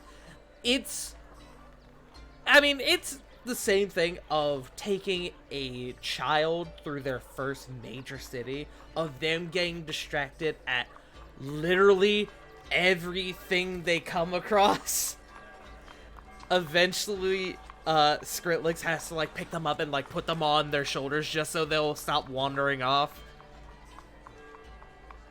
But, eventually, you all make your way to the city gates, and just outside the city gates there is a large encampment that is full of tents, guards, individuals of various races, a number of them orcish in nature, but nothing too heavily influenced one way or the other. I mean, you've got all your basics, you've got some exotics, you've got, I mean, it's a people. You know, it's a whole people. I'd like to order one whole people, please. One whole people. And you can see that around the base of, around the edges of this encampment, the encampment goes out a little bit of ways out from the city wall. You can see that there is slowly the forming of a wooden wall that is being built around this encampment. You can see a number of guards are coming up and down, working on the wall. A lot of what appears to be clerics and individuals of the cloth who are helping dish out food, clothes, blankets, water. As, you know, it is winter, shit's cold, these are refugees, but dishing out enough supplies to where it seems like everyone at least has something. It's not perfect, but it's better than nothing, and you gather that it's probably better than what they were dealing with. And as you are kind of making your way, both of you go ahead and make me... Either one of you make it with advantage, or both of you go ahead and make me perception checks. What's your perception? 9. Let me give you advantage then, because mine is 6. Okay. I mean, mine's high too, but Go, lizard vision! What do your lizard eyes see? Not a good use of that advantage, sadly. 16. 16.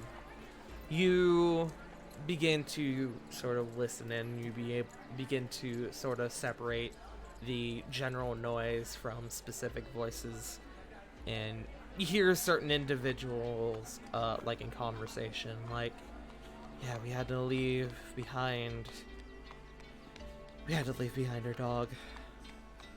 We don't know what Sally's gonna do, but we couldn't bring him on the boat. You hear in other conversations that's like, how we're able to get another blanket or two. Johnny's freezing up over here. And then eventually you hear a certain voice, one you don't necessarily recognize, but you hear them call out a familiar name. You hear, Lady LeBlanc, Archpriestess, I really must insist. And you begin to look over and you see a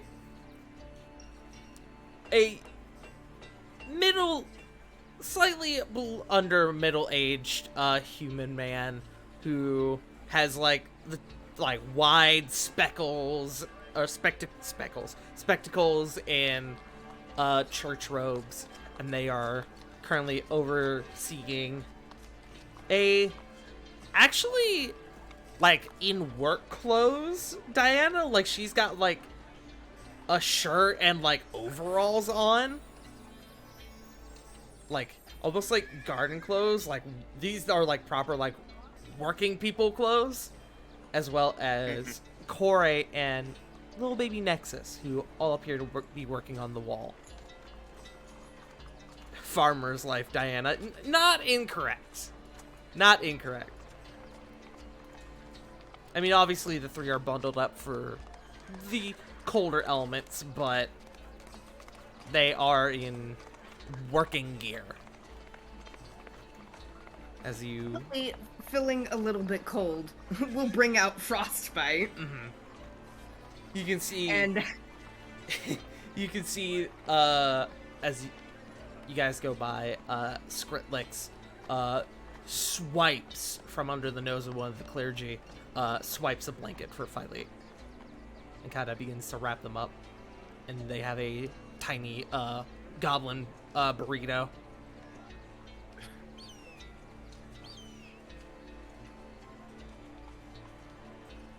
Frostbite comes up and begins to curl around your neck in that standard, scarf fashion that they do.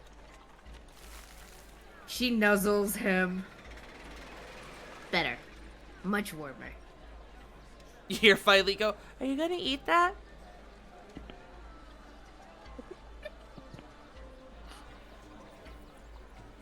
Lily almost looks horrified for a second. No, this is Frostbite. He's my pet. What's a pet? Is that food? That sounds like food. I've never seen a pet before.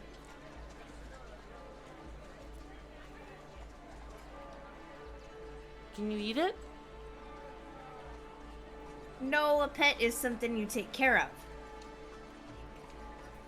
They think about it for a second, and they go, "So I'm a pet then, because Skritlix takes care of me." Skritlix goes, I mean, I guess? I don't think that's quite what they mean, though, kiddo. They kind of look at you like, what they help. mean, but a pet isn't related to you. You're related to Skrit, so it's much different. You kind of look at them and you can see the gears turning in their head.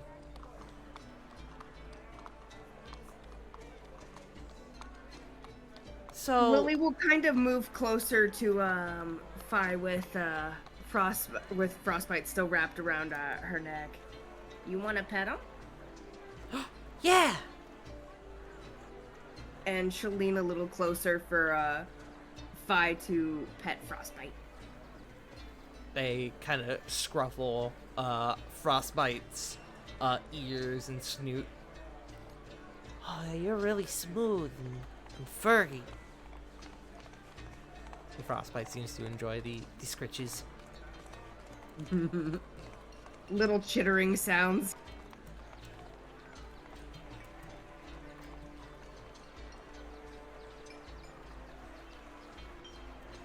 But I guess Lily, upon seeing Diana and Corey, will. How far away are we from them? Not very far. You can see them at this point. You guys are approaching, and Diana kind of turns around to this individual and goes, I don't see what the big deal is, Brother Basilicus. And you hear the man who was kind of a bit worried before goes, this hands-on work, it's not quite befitting of someone of your, I don't know, stature. You're an archpriestess. Surely you could do something else to help these people. And Diana goes, look, brother, if you're not going to do anything helpful, then hand me that 2x4 or stop talking. You can see they kind of like pace for a second, and then Diana's gaze kind of moves over to you guys. Oh, well, hello. I wasn't expecting to see you guys out here. And Diana comes over and gives you guys both hugs, and they look down at the goblins with you and go, and I believe these are the 2 individuals I've heard of, yes? You must be Skritlix, and you must be Fi, yes? And Skritlix go kind of like behind you. Lily goes, hi. And Fi goes, that's right, that's me. Well, it's very lovely to meet you both. My name's Diana. We are... Where did she go? And you both kind of look, and you notice that Corey has vanished.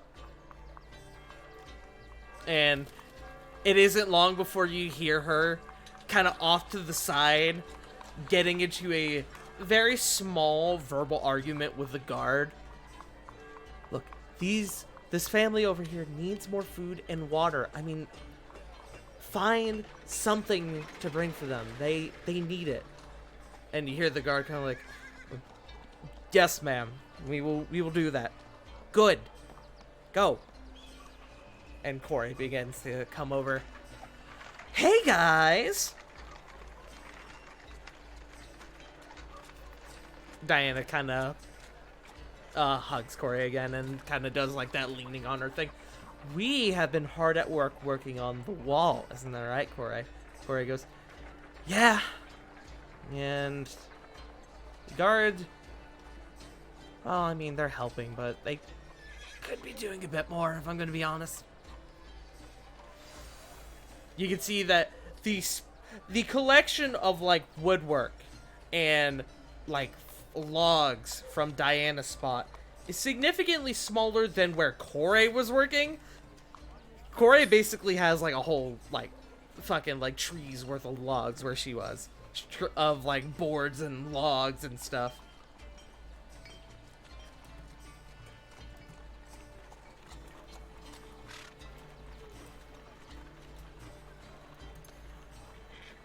Well, it looks like everything is kind of coming together well. Yeah, I've been down here pretty much every day since you guys left. Just trying to do my best, you know? Mm-hmm. It's been rough. I've seen a lot of tears from folks, and I've definitely shed a few of my own. But I'm glad we're able to help. We're able to do something for these people, you know? But Given the circumstances, I think you're doing absolutely fantastic. Diana kind of gives you a smile. Thank you. I feel like I've really been helping. Definitely more than I would be, you know, Up in the Echodea, doing nothing, signing paperwork, isn't that right, Brother Basilicus? You see Brother Basilicus again, the rather thin human man who is kind of like struggling to pick up a bundle of wood. Kind of look over. Yes, Archpriestess. Brother, we've been over this. Call me either sister or Diana. Please, do not call me Archpriestess. It's gonna make things incredibly awkward. And then you hear Brother Basilicus go, yes, Archpriestess. I mean, yes, Lady Diana. Whatever. And he begins to move a bundle of wood over to the wall, and Corey, kind of separating, goes over and kind of takes it from him and begins to put it in her pile. Begins to resume working on the wall. Diana turns back to you guys. But what are you guys doing here? Lily kind of nudging Skrit a little. We actually are here to see if we can find a place to have Skrit and Phi help out, and have a place to be. We did kind of uproot them, and me and Flit didn't want to just leave them out like that. Diana looks at you and she goes, oh, is that right? You hear Skrit kind of from a little bit behind you kind of step forward and go, we don't really have any money, but I mean, we're willing to work if you need it. And Diana goes, no, none of that. You come with me right now and I will get you a spot. You'll have tents, food, water, whatever you need. If you want to help around, you can, but you're a guest here. Come on, I'll show you around. And Diana comes over and she offers her hand to Skritlix and her hands to Skritlix and Phi. Skritlix is a little cautious at first, but at the sight of Phi almost immediately taking Diana's hand, seems to give in and take it as well. Lily kind of whispers to Skrit, I promise, you're safe. Skrit looks at you again and goes, you guys just keep piling them up on me. I owe you guys a lot. We know some pretty cool people. Yeah. Seems you do. Diana looks over to you both and kind of mouths, I got them. And begins to lead them off to go speak with a few of the clergymen.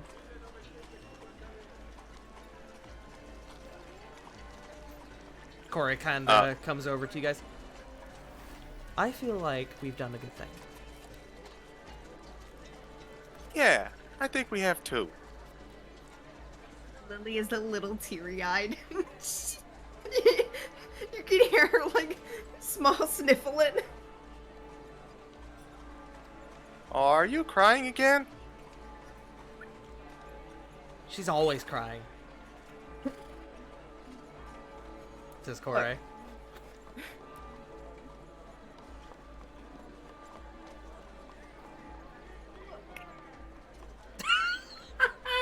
That was the... I don't even know if that would have picked up over the music, just the tight look.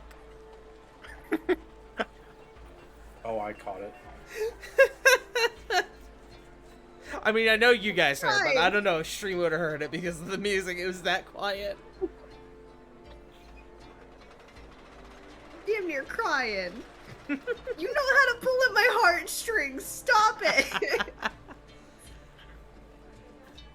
But Corey kind of separates from you two and goes, well, if you guys need me, I'll be here helping working on this fucking wall.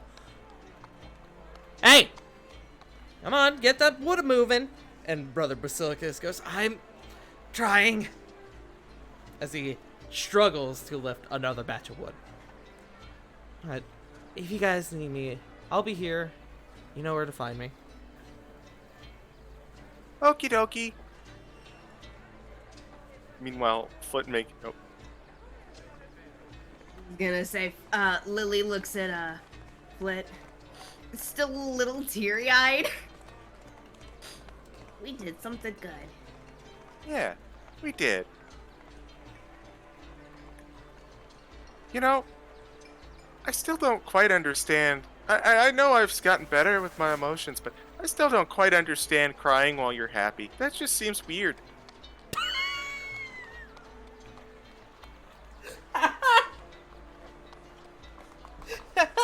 CG. I was gonna Calling say, you're River just out like- on that one. You're calling Hey. River out on this one. I mean, I didn't mean to. It's just what she'd say. Says with tears in eyes. Look, CG. Oh. Not if you bully. I didn't mean it. I'm sorry.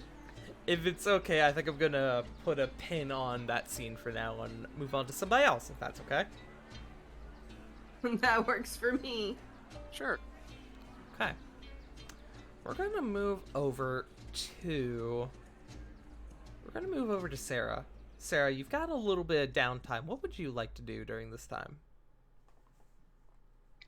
I have absolutely no idea. Okay.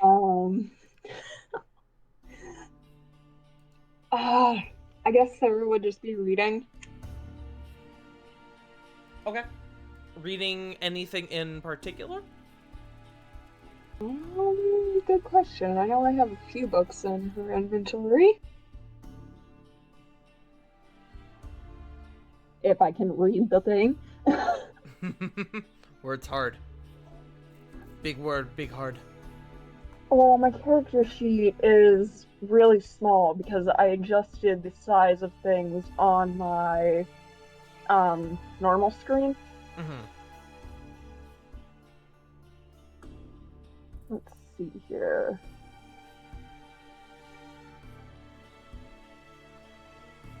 I guess I don't have anything as specific as I thought I did. I mean, that's okay. I have a book on the types of dragons. I mean, it was, the question was more if you were trying to, like, study anything in particular, if you were trying to read a specific book to try and learn anything. If you just want to read just for the sake of reading, that's totally fine. I'm not saying you... Yeah. That was me as the DM, be like, alright, are they trying to learn something? Are they trying to, like, fresh up on something? But that's totally fine if you just want to read. Question, because I don't remember. Did Sarah ever get to Dawnfeld to get Weston buried? I don't believe so. So you could do that now if you wanted. Only have a bit of time. Yeah, I'm gonna do that instead. Okay. You are able to meet up with let me see. Okay. You are able to meet up with Theon, who is able to take you to Dawnfell, alongside a couple of the clergymen who bring back Weston's body for you. And it's a above game. I don't know how this would necessarily go in game, so I'm going to sort of gloss over it if that's okay, because I don't exactly know what the process of taking a body to another city to schedule a time to do funeral rites. I don't know exactly what that process involves, but it takes a bit of the day. But you are, while in Dawnfeld, able to discuss with a few individuals as to the process of getting Weston buried, the funeral rites and such, and they tell you that they can get you a spot as soon as 3 days from now. Okay. They can have like a proper like ceremony as soon as 3 days from now if you want. Well, I don't remember for sure because it's been so long. I don't think she wanted a full-on funeral. I think she just wanted to have him buried with the rest of the family. Mm-hmm. It would still take a little bit of time to get the spot prepared and get them buried. But if you want to, Yeah. if you just kind of want to rush it and just get them buried now, it would take the rest of the day, but you can certainly do it today. It can wait. Okay. Would she have to like pay for a grave plot or anything? That is a great question. You know, I've never buried anybody, so that's a great question. I know in real life you have to buy a plot in cemeteries as well as pay for headstones. Yeah. Well, that brings up the next question. Shut up, Joe. I see that. Are you going to be paying for a headstone as well as any like proper like insignias that your family would get, or are you just kind of shoving the body in the ground with like a simple like headstone? Sarah would be nice enough to give him the honors of what her family would want. Okay. Then we'll say for the sake of this that the entire process costs like 2 gold. Nothing you can't afford. Oh. Yeah, not by any means. No. She will gladly give that over. Yeah. Getting a customized headstone with proper wording, which if you want to DM to me what the headstone says. So you don't have to do it right now, but before the quote-unquote funeral, quote-unquote, before the process of burying them takes place, if you want to get to me what the headstone reads as. But we'll say for this, same process, because they got to get the headstone prepared and customized, it will take probably 2 to 3 days before they can get him buried proper. Okay. And they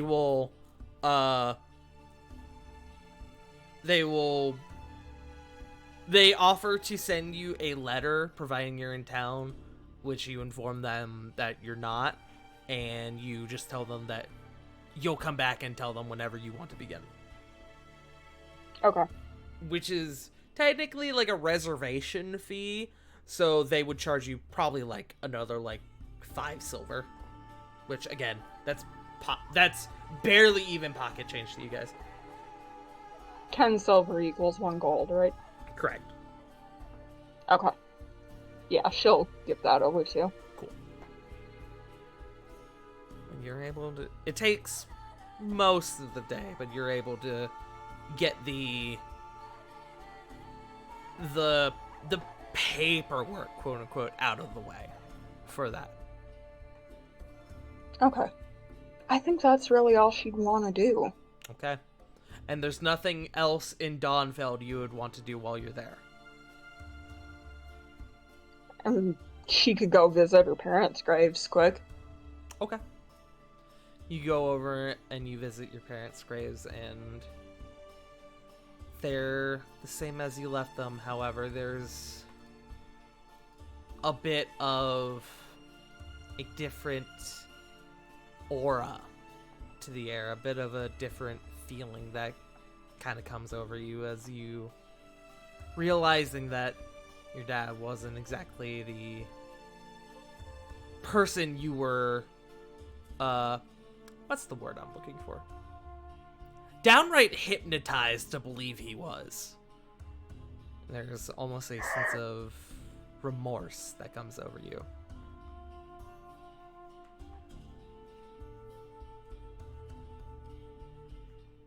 Okay. Realizing that she... Would there be a flower shop in town? Absolutely. She's gonna leave the cemetery and come back. She's gonna go get flowers. Okay. I'm not gonna charge you for the flowers, because, like, a fucking bundle of flowers would be, like, 5 copper, and I'm not gonna do that to you guys at this stage in the game.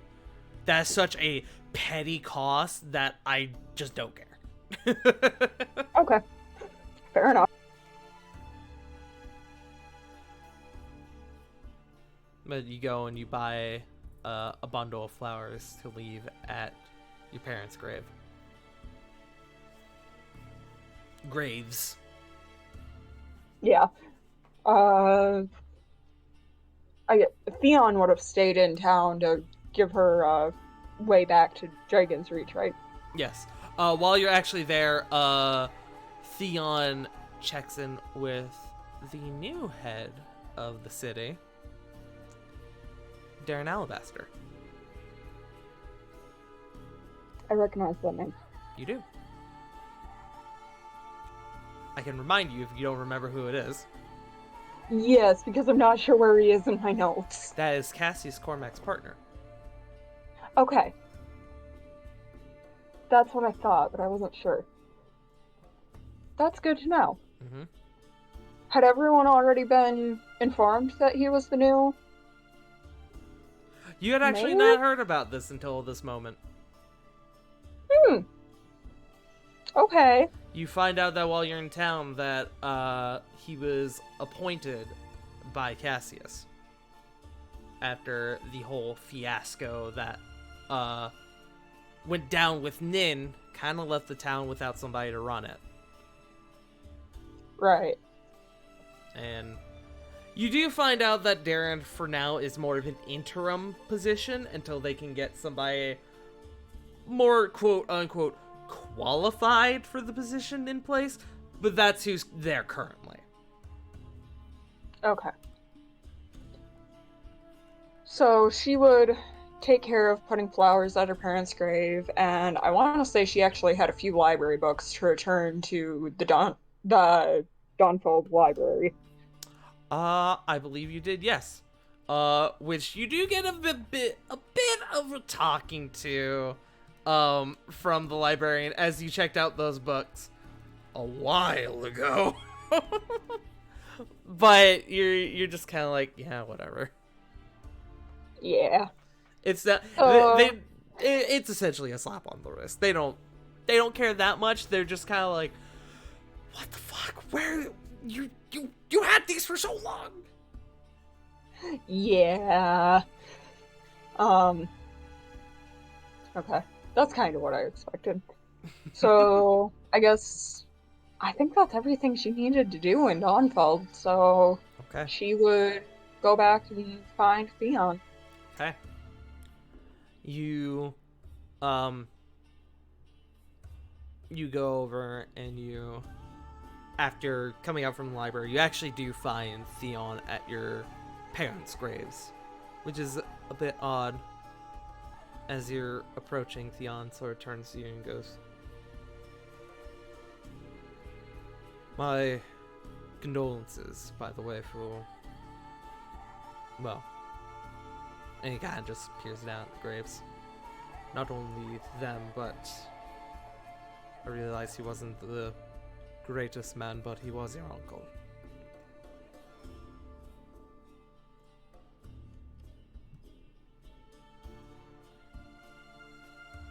Sarah looks down at the graves.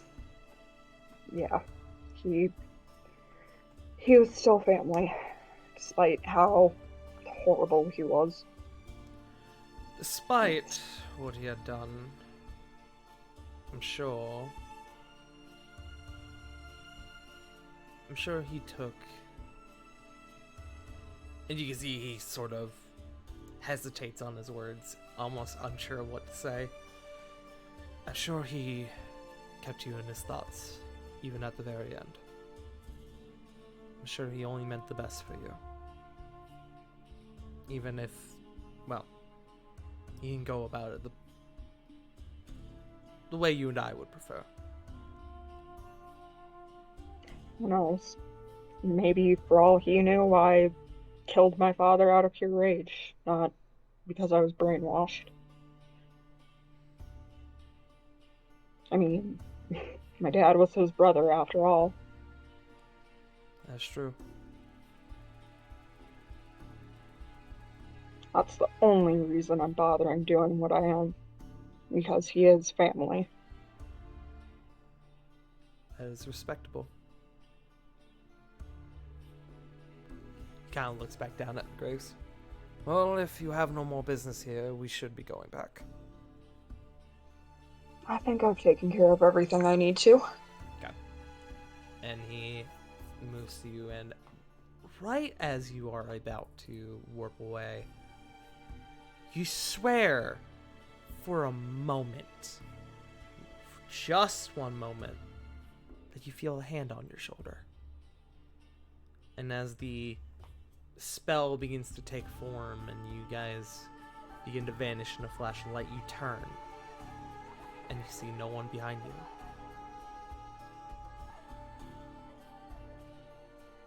Before you know it, you're back in Dragon's Reach. As soon as they're back in Dragon's Reach, she turns to Theon. Did you just feel like you got touched? Or did you just put your hand on my shoulder or something? I've been in front of you the entire time. You didn't see anyone behind me, did you? No. He looks at you slightly confused. What the fuck? Okay.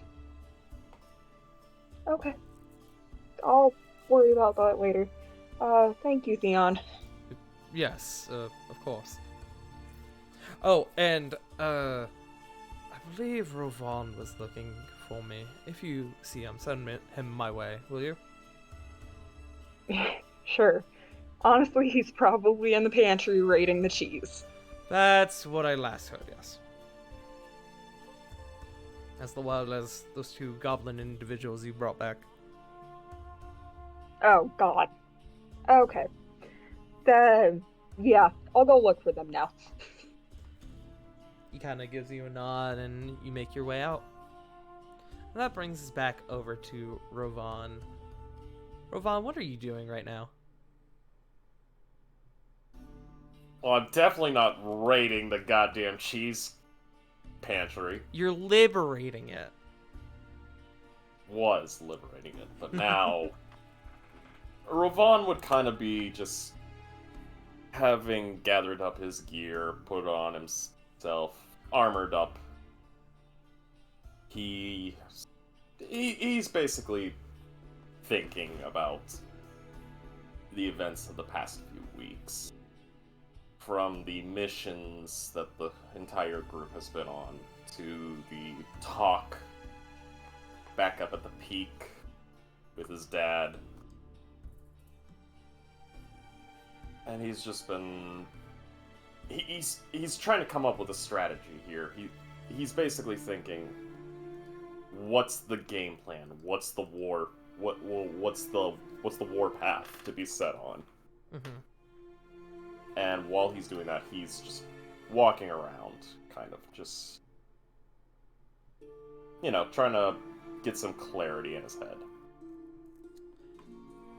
As you're kind of pacing about back and forth, you are deep in thought. Your thoughts begin to become overwhelming. You eventually start to become angry. Think about your conversation with your dad and how almost casual he was about the whole thing. You start thinking about the words he said and his intentions behind them. You could tell he was serious, but there was a sort of aspect to it that was almost infuriating to you.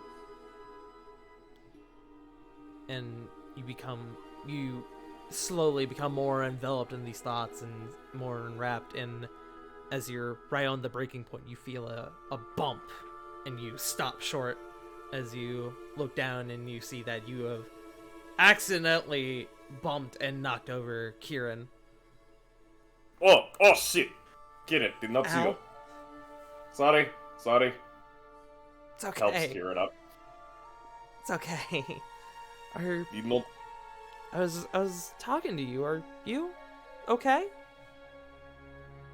Lost in thought? It's been a long few weeks. And honestly, It has. That really has. that reminds me, how goes on the thing? Well, I still need I still need a couple of things, but besides that, Arxis came by and he delivered the flask to me. I believe Diana is currently watching over the Blood Sage. The lapis, that is, we have that. The only thing I need is her hair, which I figured we could probably get when the ritual begins. The only other thing is that I would like to ask, as we are coming up on the last few days before that begins, I would like to ask that your group not leave town again until that is done. And at this point, she's kind of in like a hush whisper. Understood. I can agree to this. I have already informed Theon, and he agreed. And Reno, I tried to speak with, but he mentioned that he had some idea that he wanted to try, something that he was going to talk with. I think he said he was going to talk with Flit about it later, but I don't know what. I'm going to be honest with you, I don't know what's going on between them. It's cute, but I don't know what's going on between them. Lot of things that can happen. Honestly, the sooner this is done, the better. Yeah. I'm trying to remain hopeful. I don't know how this is going to go. I've studied it, obviously, and I now know the whole ritual back to front, but I've never done this before, you know? Nothing of this scale. I mean, it's a lich, Rovon. I mean, they had to get... It is a lich to a degree that they gave him his own title. I mean, what am I supposed to think about that? Kirin? Well, he's gonna say this in a hush. Kirin. And he'll kneel down. Put a hand on Kirin. Make me a perception check. With advantage, as you are right in her face. Okay. Question mark? Hold on 1 second. Pulling up sheet. Yeah, it's about right. Of all the fucking times that the sheet has to fucking go nuts on me. Perception with advantage.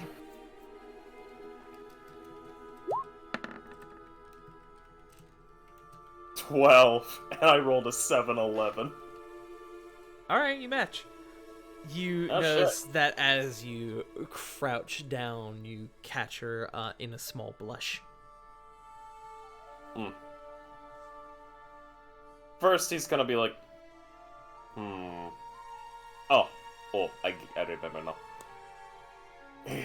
Kirin? Yes? As far as that is concerned, do not fret over it. Yes, a title was bestowed, but I watched that literally get beaten down like it was a child by another that was far more powerful. And that is the thing we are going to have to fight. Right. I'm gonna be honest with you. I don't know if that makes me feel better or not.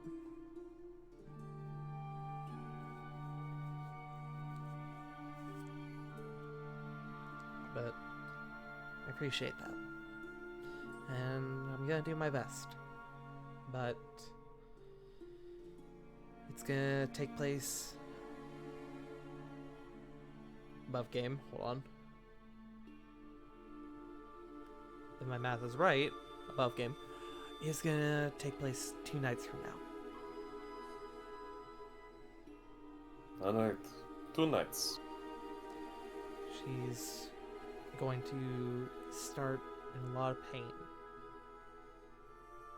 Honestly, I'm going to inform most of the staff so that when things do begin to happen, we're immediately made aware.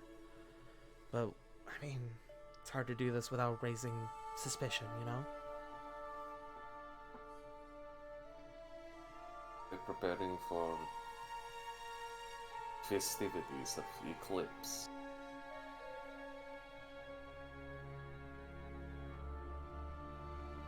Sarah,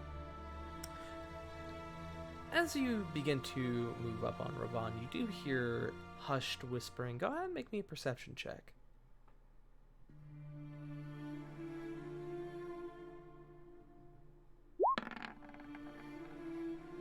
$16.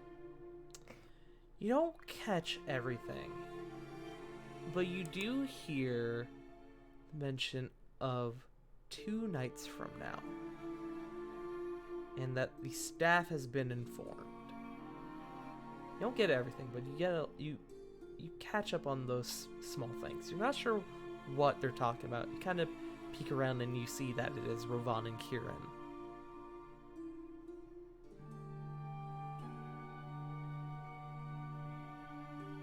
You also see that Ravon is crouched down very close to Kieran.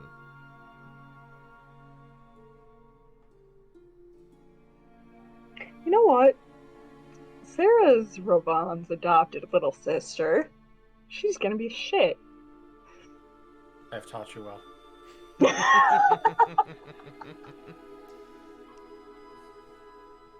So as Sarah gets closer to the two, she's kind of grinning.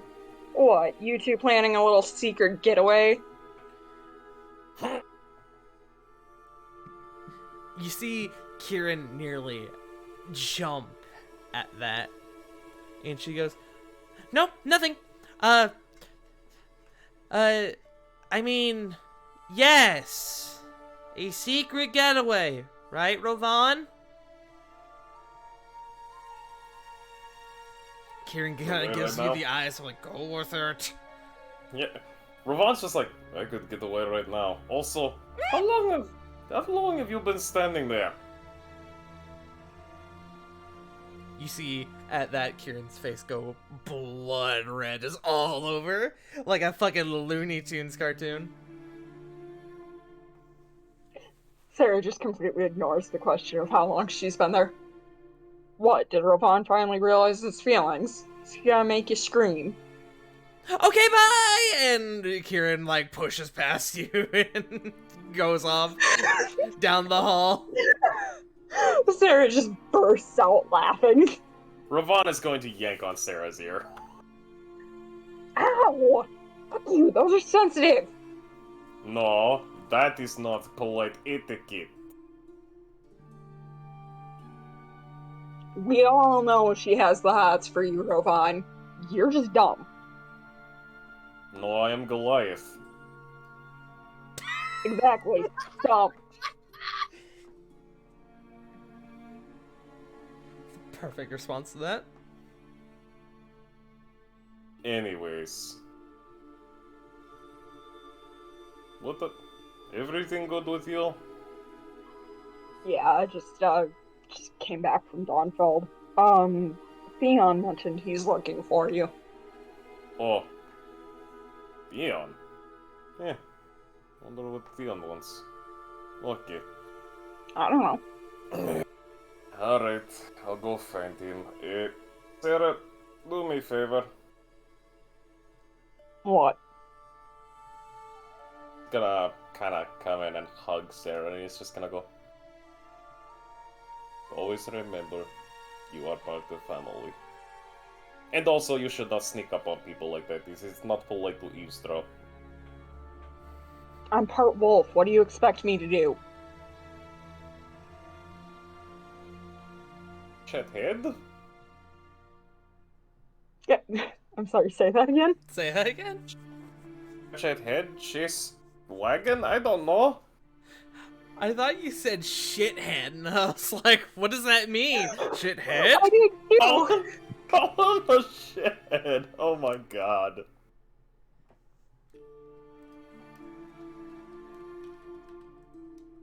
Do that thing that the dog does when you find sweet scratch spot and you go thump thump thump thump thump.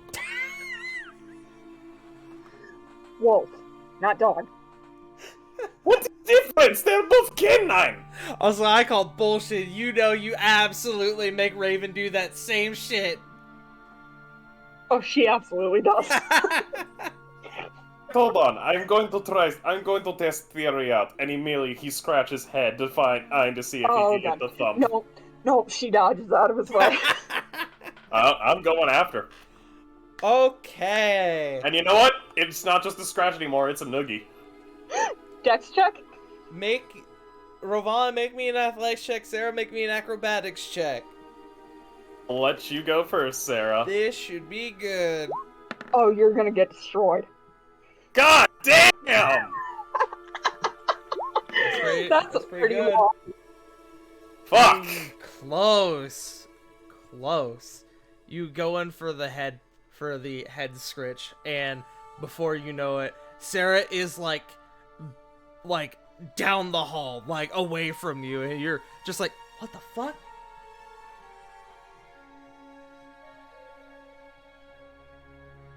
Good talk, bye! See you later! Play in mod, otherwise I have to clean you like wolf. Or dog. How do you clean? Wait, no. I must ask Fleet this later. And with that question circling through Rovan's head as he moves to go speak with Theon, that's where we're gonna take a break. Oh yeah! Let's go! Break time. Break time! You should break jam! When we come back... Break the Tims. When we come back, we will continue our lovely game. Thank you all for joining us so far. I'm gonna go get water and use the bathroom. I suggest everyone else do the same.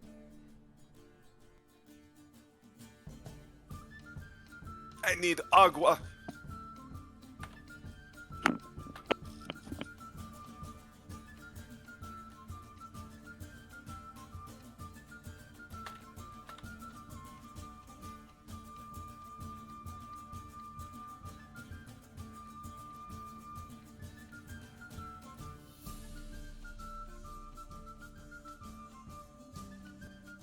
Yeah, well, chat, I can see you now.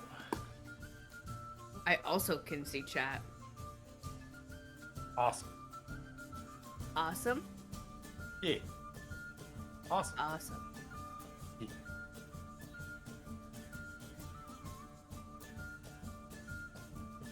I had pizza. Fuck yeah, dude. I had pulled pork. Bruh. That's my jam.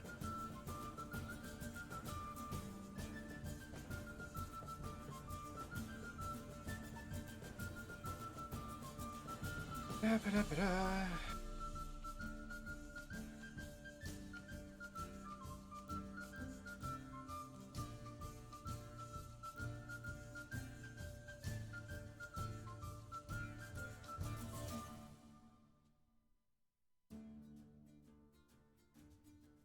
Just doing my dailies.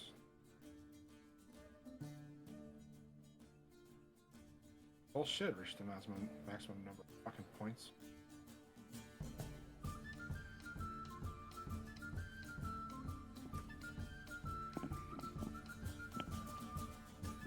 I've acquired drink.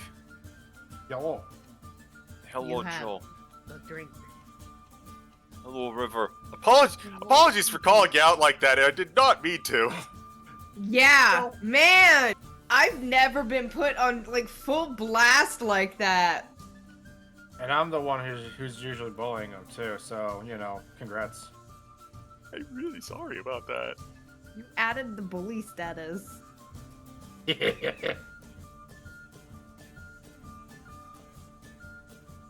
How does it feel, CG? You're officially a bully. I've become everything people thought I was.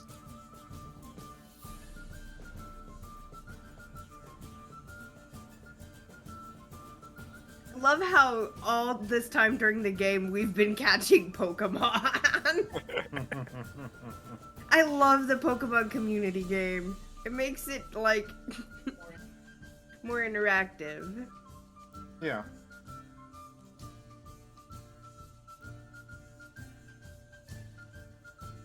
Which reminds me, seeing the most recent pick, the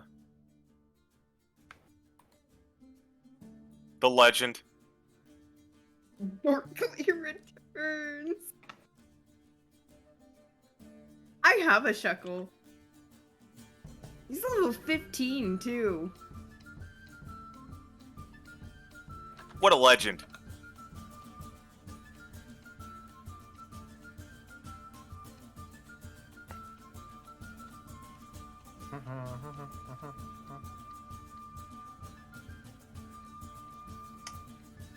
Son of a bitch.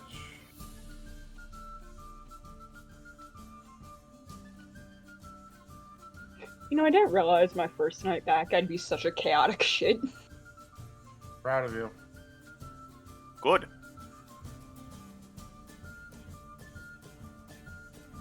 Oh, that reaction from Kieran was so perfect. You see why I do it now? Oh, it's fun. I've always known it's fun. It's just never really been Sarah's character to do that sort of thing. But she's kind of developed while I've been gone.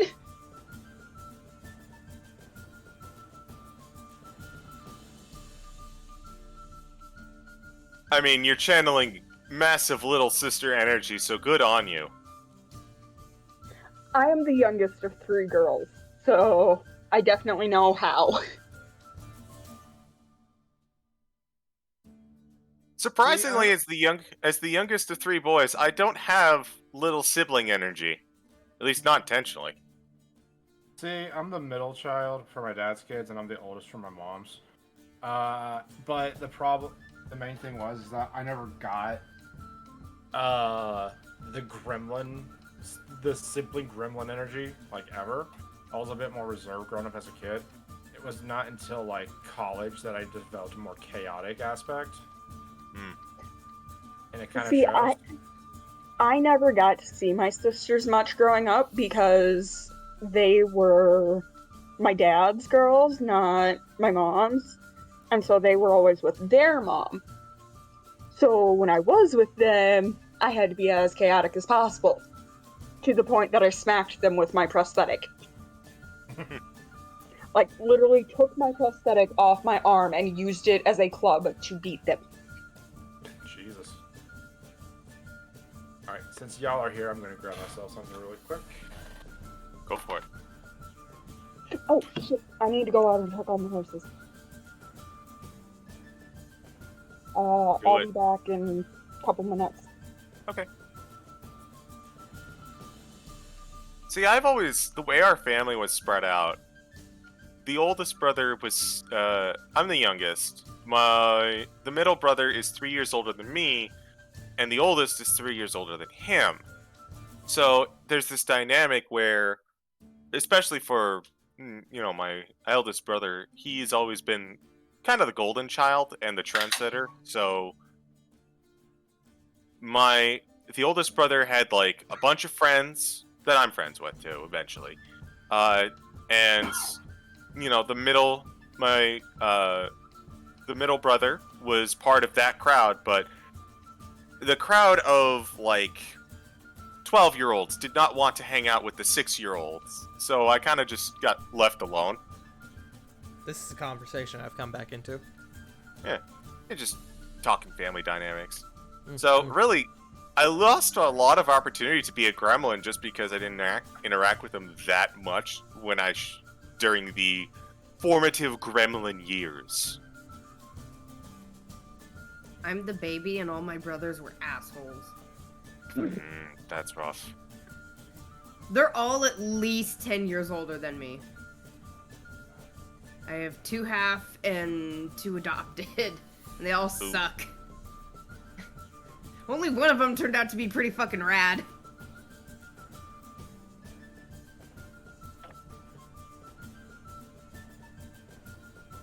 That's rough, my dude. That's rough, buddy. Buddy. Hey, I mean, That's rough, buddy. could be much worse.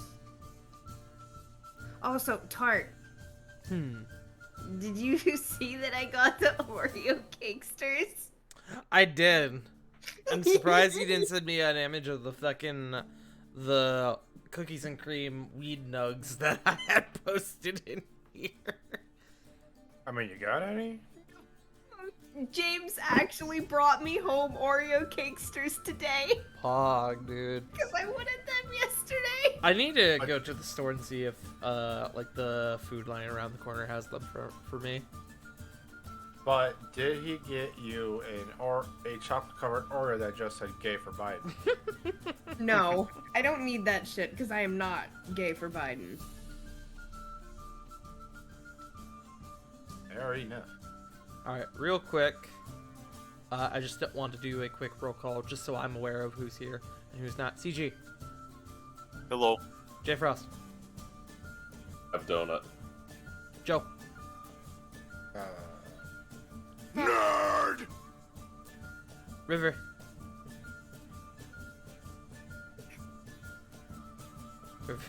River? What was that? Was that like a sneeze? No. Just E. E. And Sarah. Okay, no Sarah yet. Sarah did say they had to step away to help with horses and that there'll be a few minutes. Ah, okay. If that's the case, I think we will go ahead and continue. That's cool with everyone. Yeah, I don't mind. I have tea now. Okay. Let me find some music and we will continue. I also have to sneeze, methinks. I've also moved my fucking folders. Shit. Oof. Oh, it's coming. Don't do it. Nope, it's gone. Fuck! Oh, that's rough, buddy. Wait, what happened? You ever like think you're gonna sneeze, but it just never comes up? Yeah. Yeah, that. That was me, just now. But, getting back into it. We're gonna pick back up with Corvin. Corvin, with the conversation that you had with, with Gorman, Zangiel still in your mind.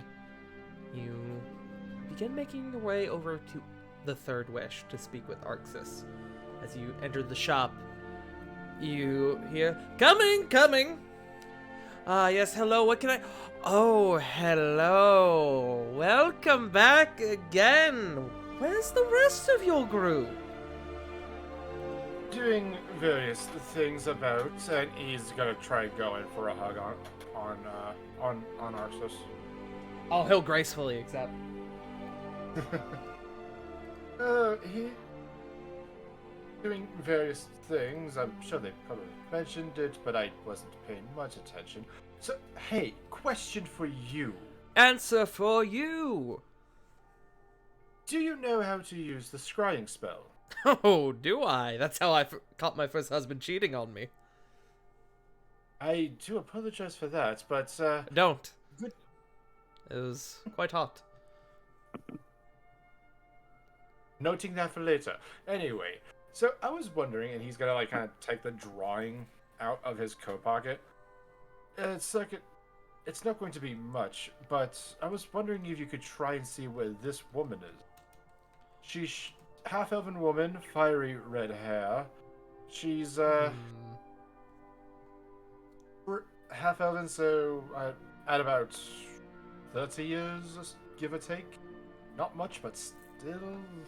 They take Probably in her- the drawing from you.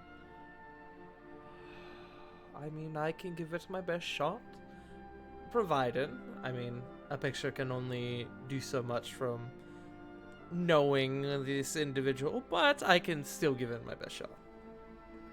Yes, unfortunately, I don't really have anything of hers to begin with. If I did, I think I'd have her whereabouts. Oh, that's fine.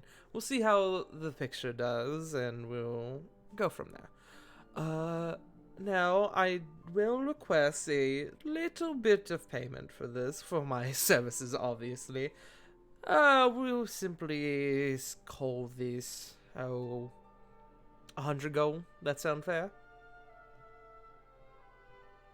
Orvin,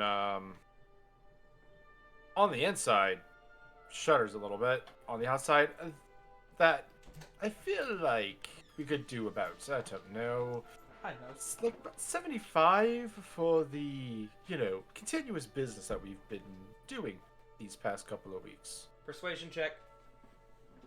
Okay.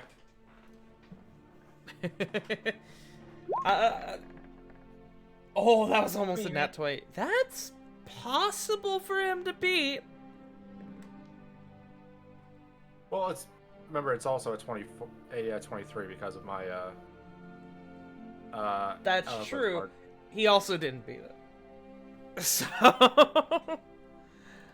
he looks at you and goes, He like does 18. the You know what? I can pause with that. Wonderful. Right this way. And he takes you into a back room where there is a small circle drawn, like various arcane runes drawn on the floor in what appears to be some form of chalk sword similar to yours. But it's not quite the same. It's not quite the same design as you would use for a teleportation circle.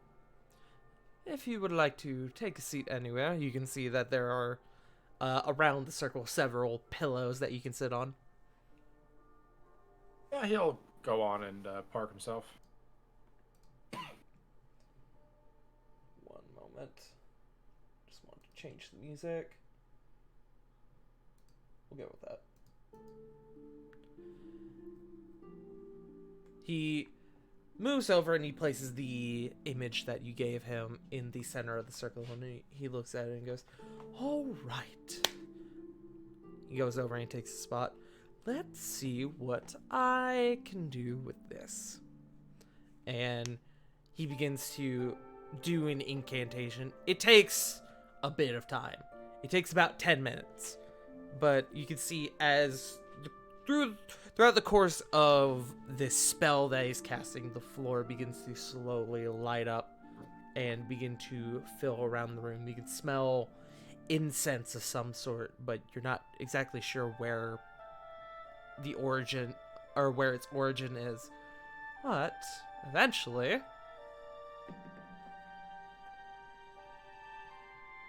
let me see. You see and hear a particular creature you choose that is on the same plane of existence as you. The target must make a wisdom saving throw, which is modified by how well you know the target and the sort of physical connection you have with it.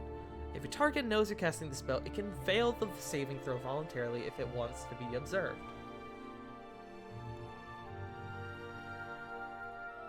Let me see. I believe with the modifiers that she should gain about +3 to her save. With the likeness or picture, the save modifier goes down by 2. Or Yes, the DC goes down by 2. Well, I thought with the likeness, since it's secondhand knowledge, it adds 5. Oh, yes, that is true. That's being fair. Yeah, no. So, okay, so it is +3. Okay, so give me one moment.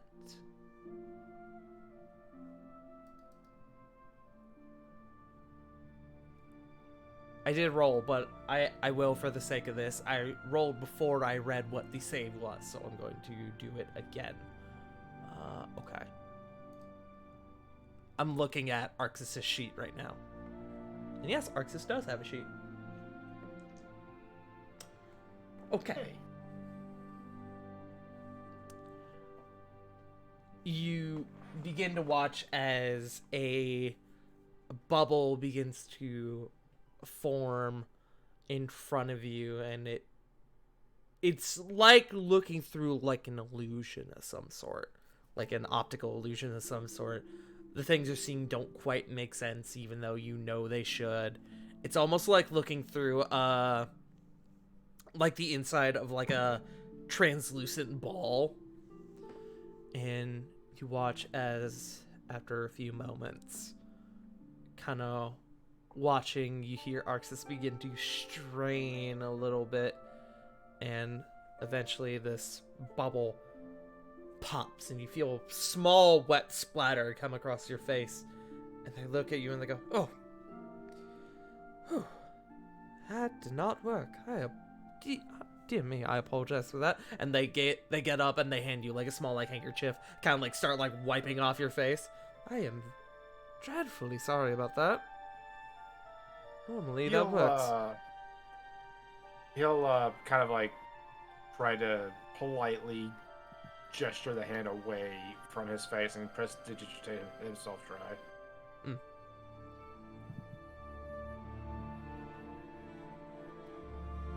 They kind of they kind of go over and they pick up the image of the woman again. "Well, I don't know who this individual is, but they are more resilient than I gave them credit for." That was a worry of mine. I'm back to where I'm still at. I do thank you for taking a look, though. I had to try. I didn't say I couldn't find out who they were. I can try something a little more taboo, if you wished. However, my fee will go up significantly. He kind of like... The first time, I guess, in any of their interactions, she's gonna kind of give a very disappointed look. No, I hope it's not about I hope it's not from the little book that you gave me. No. I know better than to mess with that. No, I know that there are a few safeguards when it comes to magic that individuals can put up to protect themselves.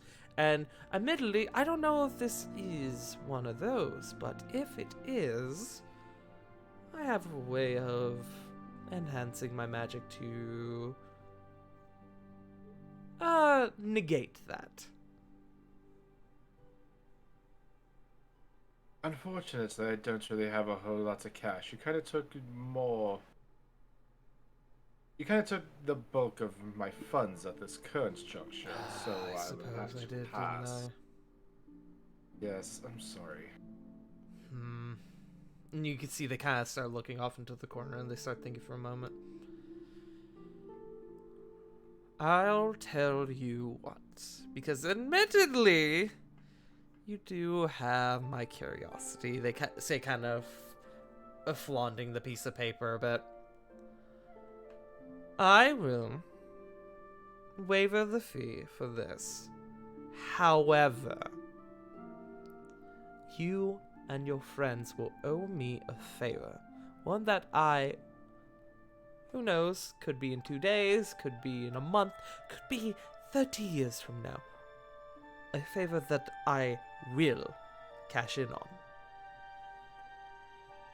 As long as you tell me what the favor is, and I'm able to pass it as best as I can. Oh, of course, you'll have all relevant information when the need arises. I don't have a need for it now, per se, but Now, once. Bob, I will add this little caveat. Far be it from me to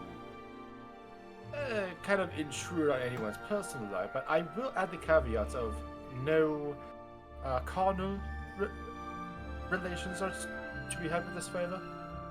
Oh, I would never sully a customer's look. reputation like that. What's that? Yeah, like he just gives him a look.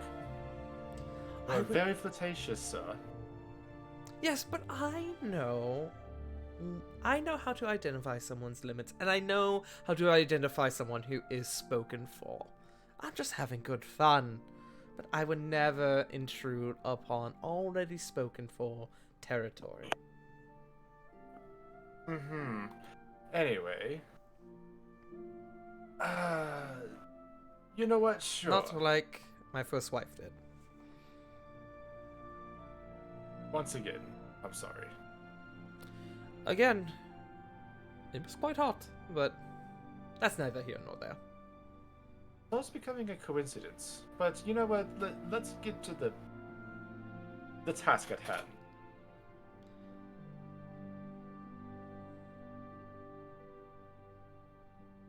So,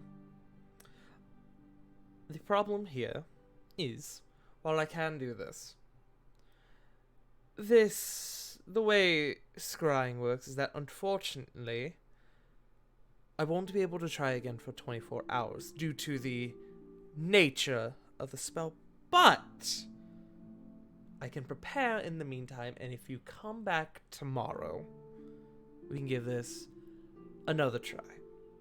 One that I think will have a bit more success.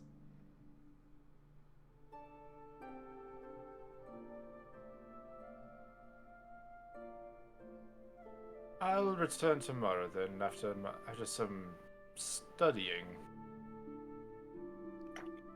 Wonderful.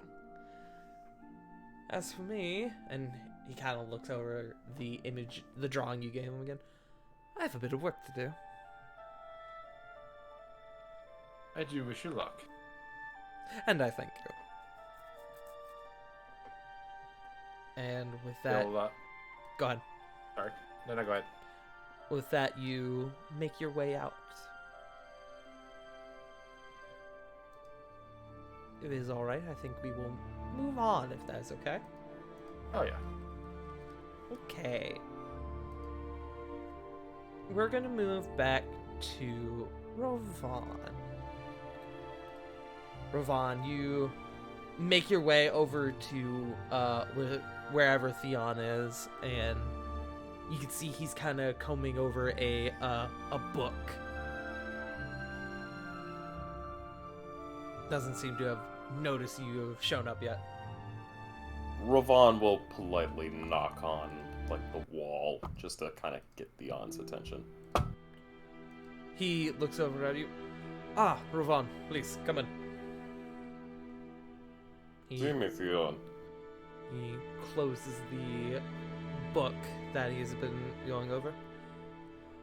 I wanted to discuss with you a little bit, because I know Miss Carlyle has been speaking with you about it. I want to discuss the nature of what exactly we're preparing ourselves for a few days from now regarding this ritual for Sarah. By all means. I want you to know that there is a step to this ritual that I'm not sure even Miss Carlyle is aware of. One that, albeit dangerous, will heavily influence the outcome of it. See.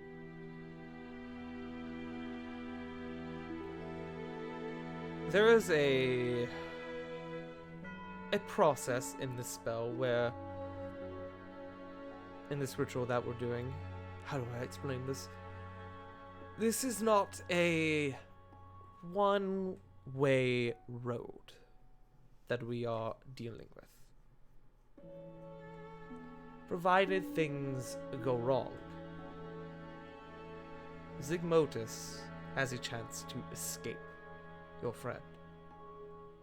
And if he has enough power behind him, which from the impression we're gathering, I would believe he does, he could easily change hosts to a different person within admittedly a small range, but if our group is going to be in the chamber during the ritual, I mean, he'll certainly have a number of choices. I have devised a way to come up with, or to counter this. However, It's very risky and equally dangerous.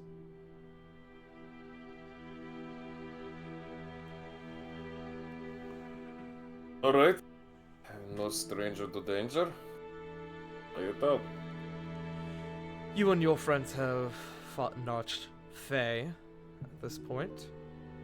I believe with the growth you all have seen, you may be up to the task, but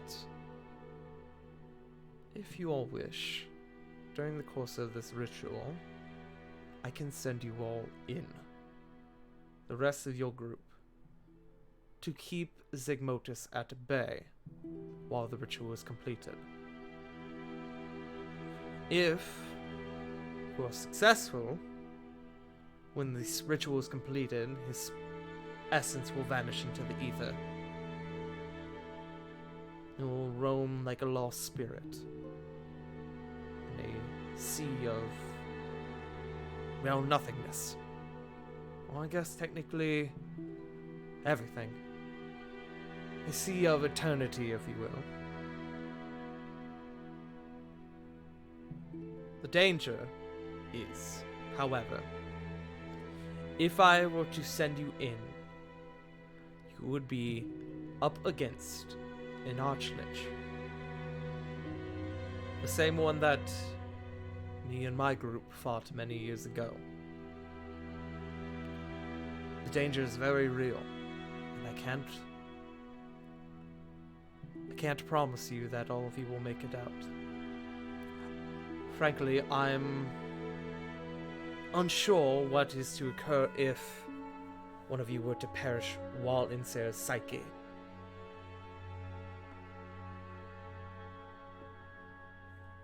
But if you are successful, it should guarantee the safety of your friend, as well as banish Zygmotus to a place where he will be unreachable by anyone.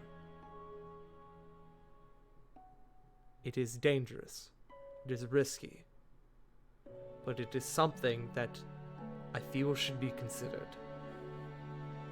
Or, if you are against this idea, we can go through with the ritual as we originally intended, but at that we risk a gamble.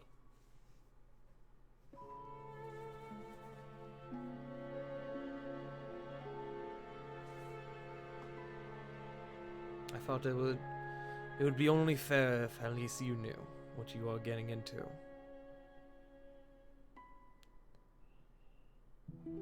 But Sarah would need to have a very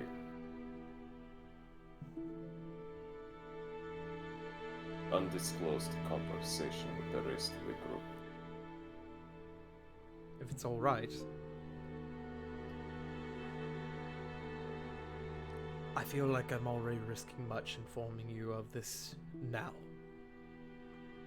I can already feel his essence growing, his power growing, simply by the mention of him. I don't wish to do that any further. That is why I'm coming to you about this, because you are already familiar with the ins and outs of this ritual, and what exactly the process involves. If it is alright, I'd like you and you alone to make a decision. You can think on it, of course, and if you wish, you can discuss with your friends, but know that doing so runs the risk of an even more difficult challenge,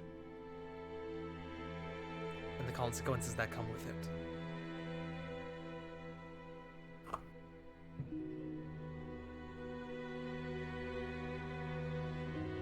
All I ask is that you give me an answer before the ritual commences, or I will presume that you are against the idea.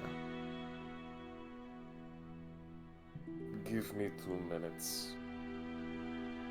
There's someone I need to converse with. And Ravan, still in this room, he's gonna bring forth Raikiri. Okay! You you unhook your sword from your belt and you begin to hold it in front of you. And as you are observing it, you feel the slight tingling of the electrical form of Raikiri, slightly more built, slightly more lines across the torso than when you first formed your pact, quote unquote, with Raikiri, come across your shoulder and crawl down in front of you.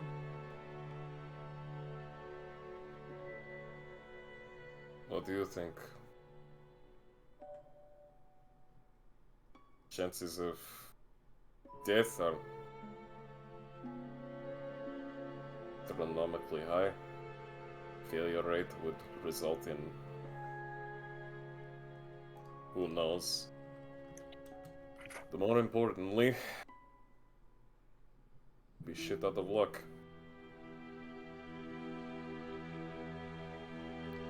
As you're looking at Raikiri, you see that as you ask this question, you see Raikiri's head tilt to one side, to the right,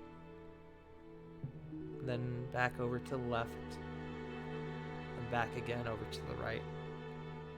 Raikiri doesn't have eyes. They have small, like, slits where the eyes would normally be. You already know what the answer that Raikiri is going to give you is.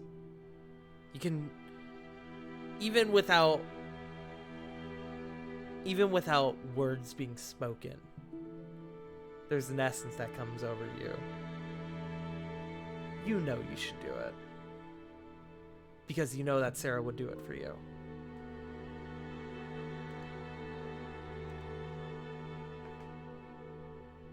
Enough. You will sheath Raikiri. And look up to Theon and go. Proceed with this new plan of yours. Send us in when the time is right. He nods. I don't like holding secrets from your friends. So, I will reiterate. If you wish to tell them, you can. No.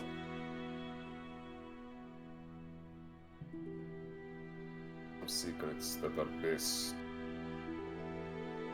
buried.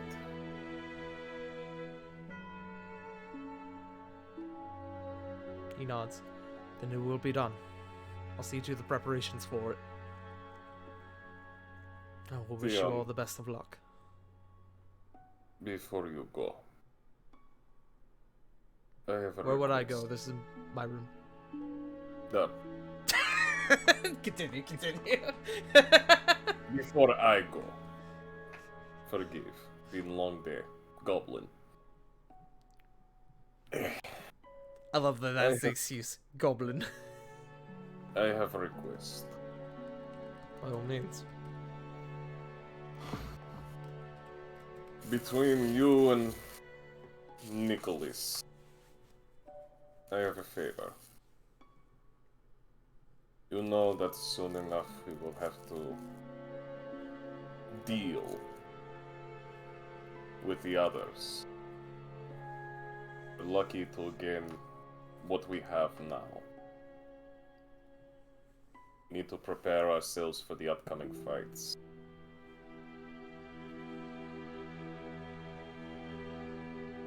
It's of course the general request of potentially securing the means of upgrading our arms to become stronger.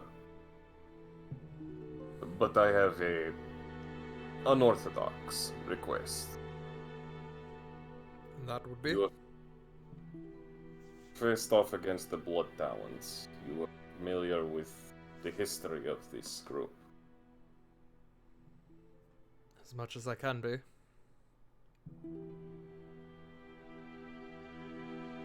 Would it be possible for you to set up a... how do you say... mock battle? He looks at you curiously.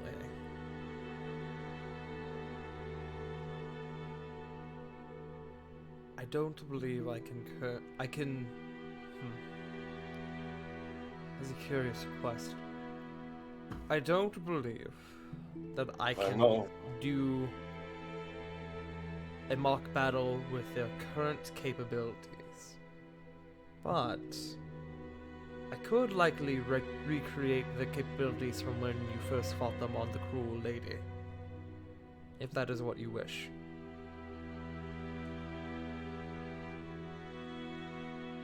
It would take time, of course, but There are only 3 I would request for a attempt to train myself against.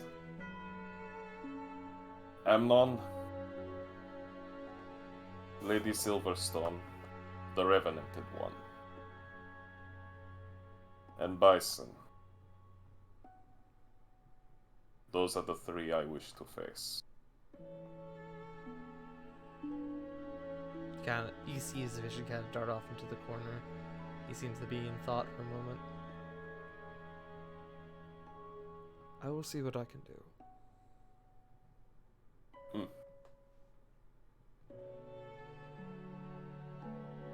Could you repeat that? My net kind of cut out. Yeah, you darted off in the corner. His vision kind of darts off into the corner, and then he seems to be in thought, and after a moment he looks back to you. I will see what I can do. This is all I ask.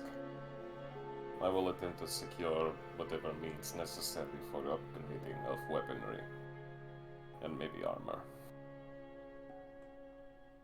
Other than that, nothing else. How Alright. goes the war front? Things could be better, but they certainly could be worse. Cedric made landfall yesterday. Things are not great ever since the loss of Fort Andros, but his presence there has bolstered morale, and the troops there now think they may have a chance.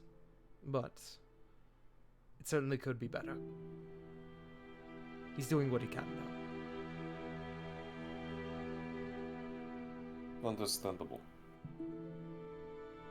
To each our own war front. Indeed.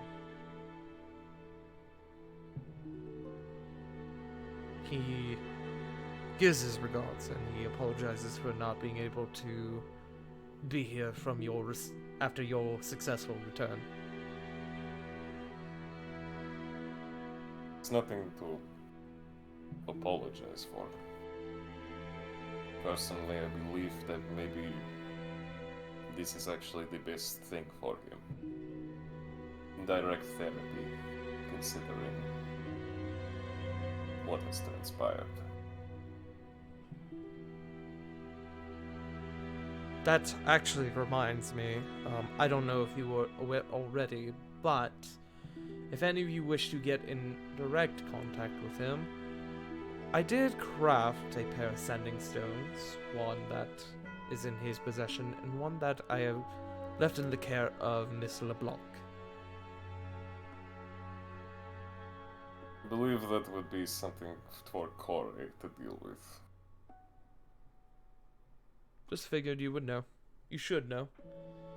As Of course. perhaps your group would wish to know. Of course. Other than that, I don't think there's anything else. I'll see if I can get the message down to Nicholas as well. And ask him about maybe some plans for future upgrades.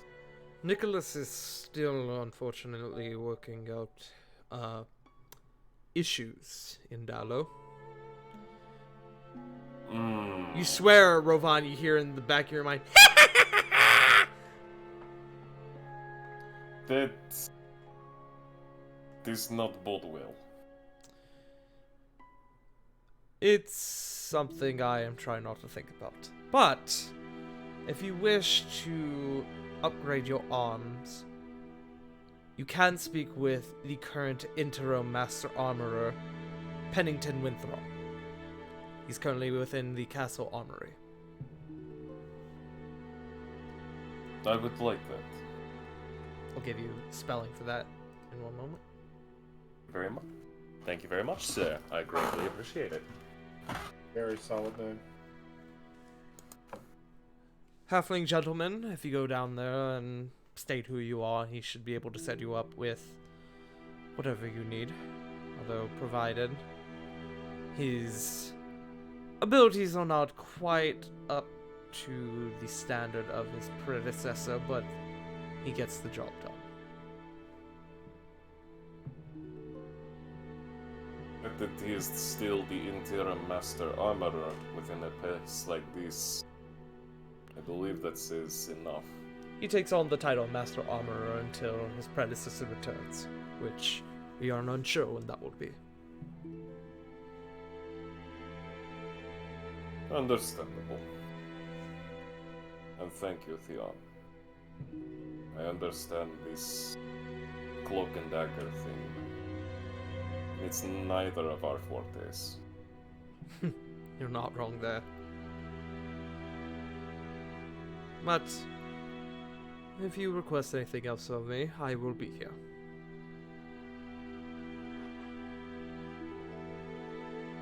The And only thing I could ask for is a prayer. And that's all. And Ravon will just get up and begin to move to the door. as you reach the door, you hear him go, "Ravon."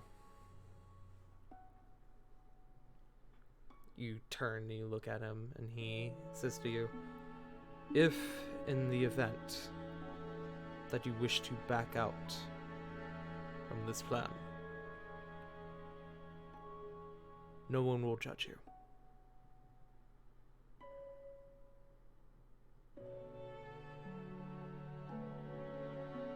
No. Must face our problems head on. To be quite honest with you, Theon, this is not the worst to come. Ravon will immediately leave after that. Okay. You head on out. We're gonna move over to Flit. It's a bit later in the day, Flit. You've had a little bit of time ever since the two goblin individuals were taken off your hands by Diana. What are you doing at this moment in time? I think she'd probably be heading back to her room to check on the plants Mhm. and just kind of like tend to them for a little bit, care for them.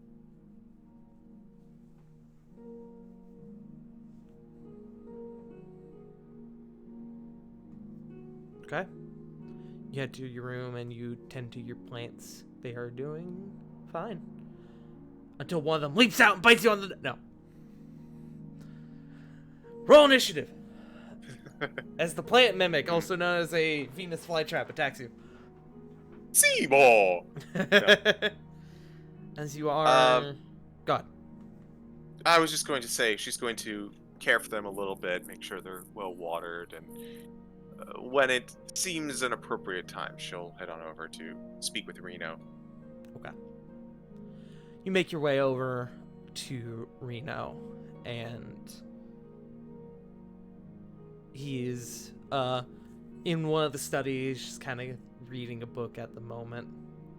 You can tell immediately from his demeanor that he's not really reading it. He's doing that thing where he's like, his eyes are like combing the pages, but he's thinking about something else. Yeah, he's not processing any of the information No, that's not on the at all. page. Not at all. He doesn't seem to notice you enter.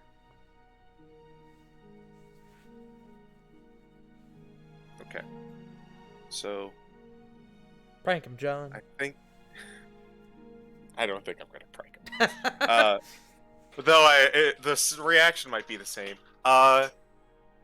Flit is going to walk up slowly and gently put in one motion, put her hand on his shoulder and give him a little peck on the cheek. He's taken a bit back by it, obviously just a tad startled, and he looks up to you. Oh, hello, Flit. Oh, apologies. And you can see he kind of like pinches his brow a little bit, closes the book that he was reading. You can see that he was wearing some like reading spectacles that he takes off. I was lost in thought. Apologies. It's rare for me to actually get one up on you. Indeed, that doesn't normally happen.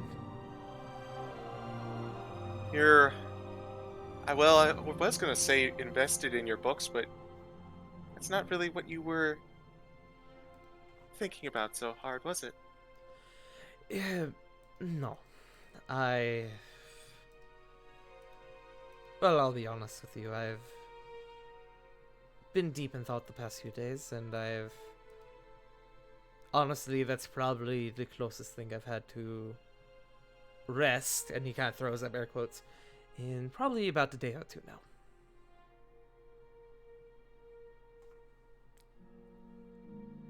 Flit's gonna give like a little frown, like just a tiny one. It's like, come on, you should take better care of yourself, but it's gonna disappear me because she knows when Reno is losing sleep, everyone should be wide awake. Mm-hmm.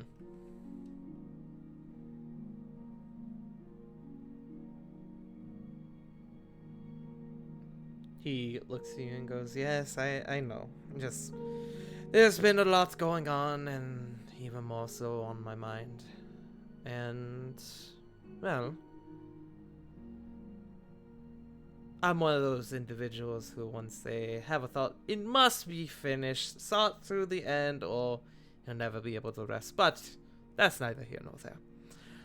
I suppose you're here to speak about the idea I mentioned to you before, yes? Well, I mean, I don't need an excuse to see you, but it did cross my mind. He smiles at that. He goes, right. Presumptuous of me. I apologize. I presume that 90% of my interactions are because somebody needs me for something. That's probably lack of sleep. Well, you also have a habit of showing up and being a big help to someone and then being mysterious about it, so it has that habit. It has that habit. It is what I do. Yeah. And, it just makes people think, Reno's here for some reason. It's probably important.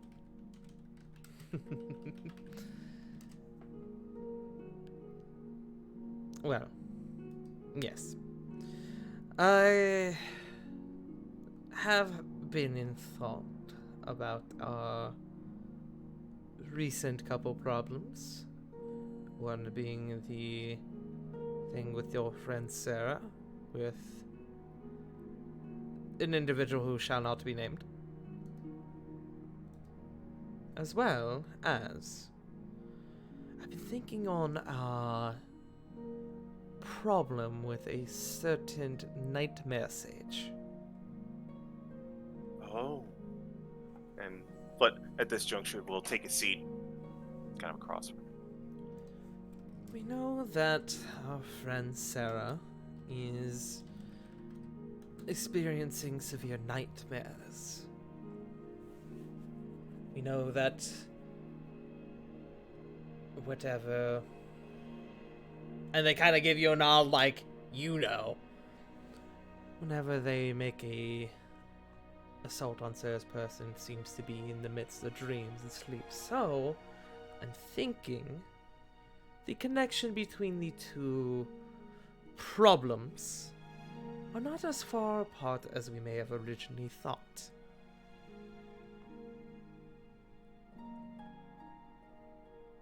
My thinking is that perhaps with a little bit of coercion, we might be able to lure the two into one place.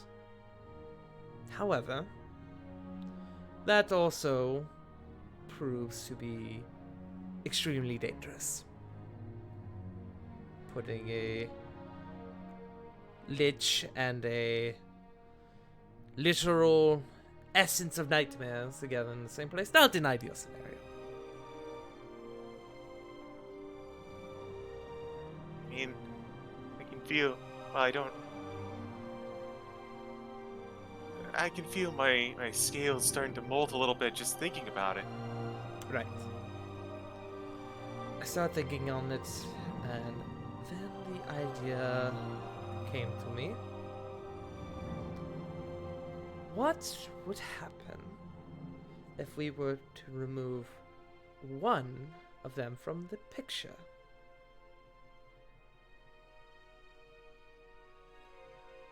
If Sarah's ghost manifests through nightmares, what if we just take the nightmares out? Like brain surgery.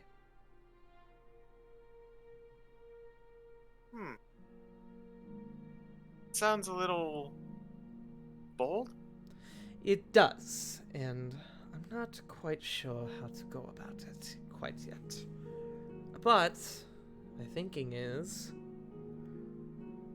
perhaps there's a way to where we can use a certain arch-lich or argo-lich or whatever, a certain lich to our advantage to reach a mutual problem.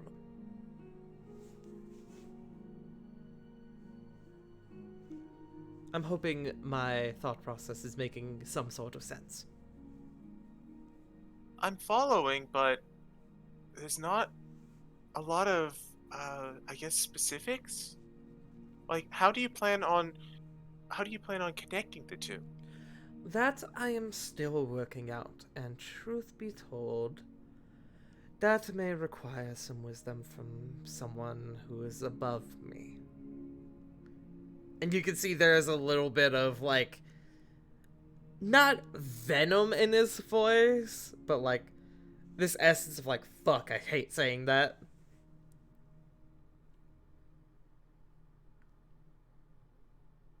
This doesn't happen to be a, someone you have an agreement with, does it? Well, technically, but not in the sense that you're thinking. No, I am referring to my mentor.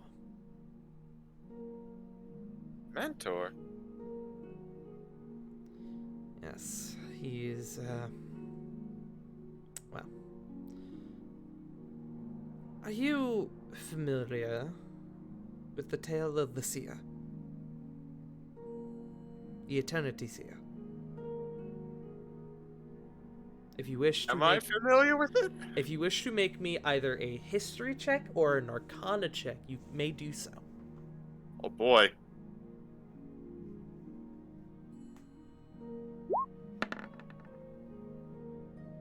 It's at 11. 11. You are not, but the way he said that immediately sounds important.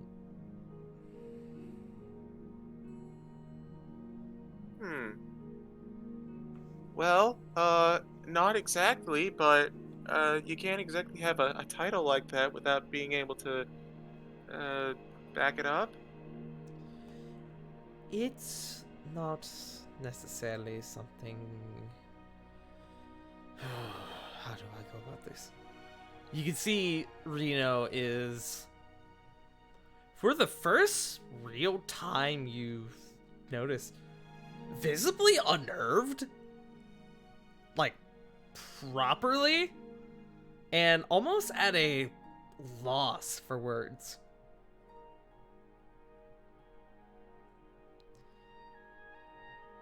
The Eternity... It's gonna kind of... Go ahead. Fletch's just gonna kind of tuck that little nugget away. The Eternity Seer is a title for those who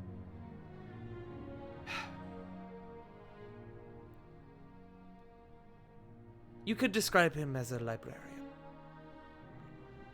A librarian who documents all there is.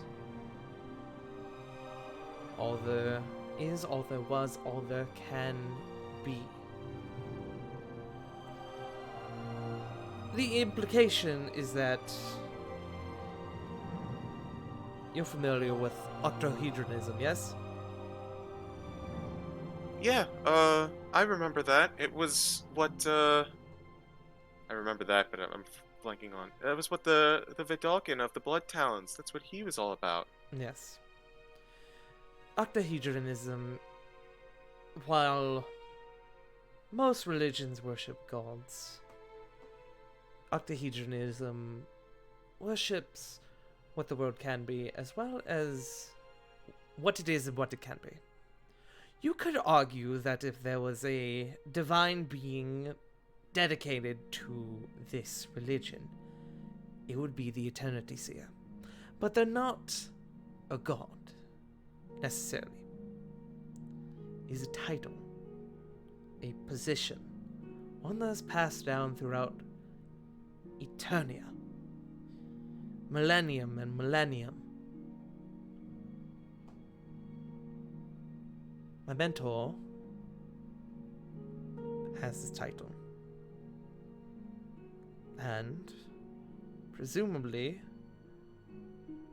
whenever his time is up and he steps down, or moves on, presumably that title will go to me.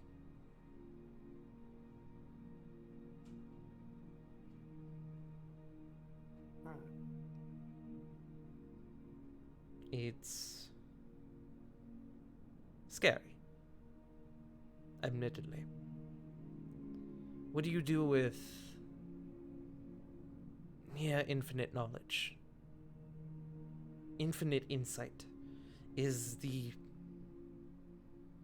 for a mortal, it is the closest thing we will get to not... Oh god, what is it? What is it? What is, hold on. Omniscience? Omniscience, thank you. I was thinking, I wanted to say omnipotence, and I was like, that's not it, that's not it. It's the other one. It's omniscience. Yep. It's godlike abilities trusted in the body of mortals. Presumably the goddess Ayun is responsible for this, but I mean... even that we don't know.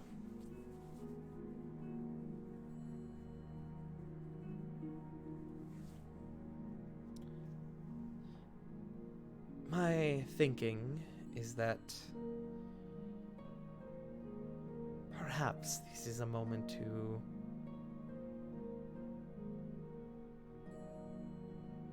discuss. This is a matter to discuss with somebody who likely would have the answer. Whether he would be willing to provide it, I don't know.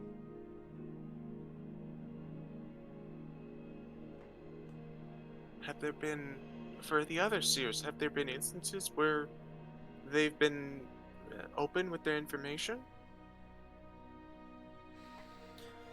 Well, that's where things get complicated. There is a very thin relationship between the seers and their apprentices. There's an agreement, you could call it a pact. Interaction between the two is very, very minimal. And most of the past have refused to bring any third parties to their mentors, to the seer, in the fear that they may be cast out, or that the person they bring, that the seer will see them as a better candidate for their position.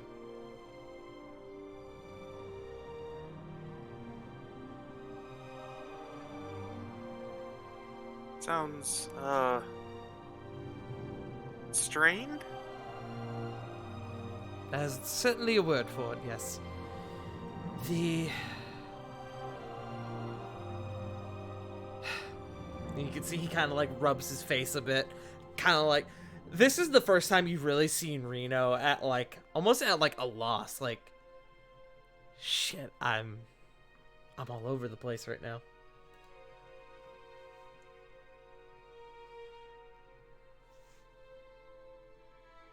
We are forbidden to speak with the seer. We are forbidden from interaction.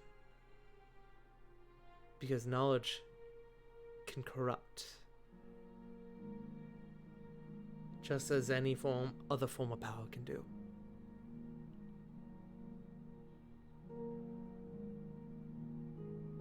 So, if I may ask, if you're not allowed to interact, how did you become your mentor's apprentice? Well, he sought me out. He saw what I was doing, and he saw the lengths that I would go to learn and to harbor information to document and protect the endangered and mythical things that this world has to offer. I don't even know his name.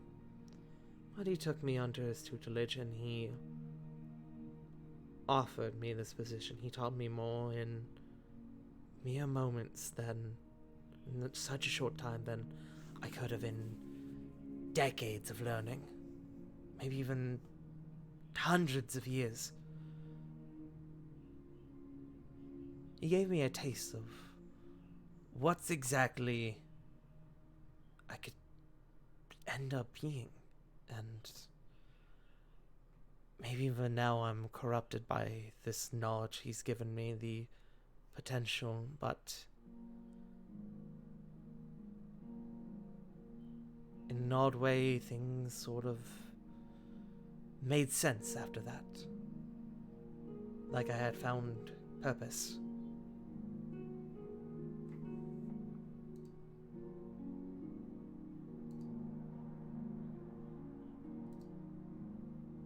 Flint is just kind of taking this all in.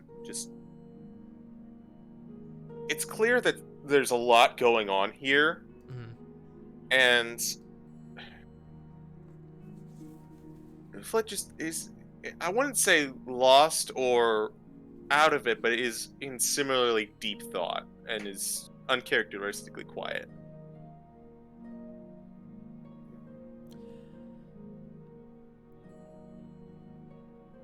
I think, and normally I would consider this to be a bad idea, but I think in a matters such as this, look at that can be extremely dangerous, and one that can, well, one that may or may not determine the future of your friend.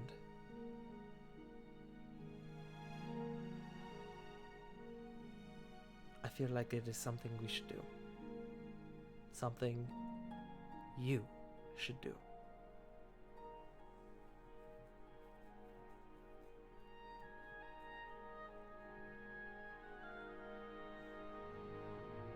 But we'll just kind of, after a moment of silence and listening to everything that Reno is laying down,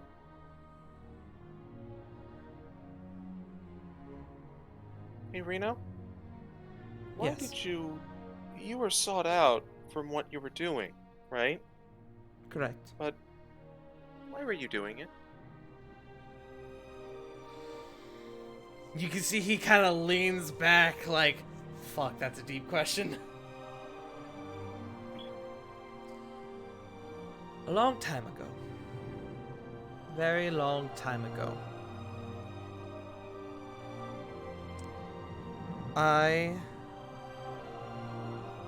When I was quite young, quite young, very irritable, I know how to believe. I went out into the woods while my parents were doing their jobs. My mother was making dinner in the kitchen. I went out into the forest behind our cabin. And I found in the midst of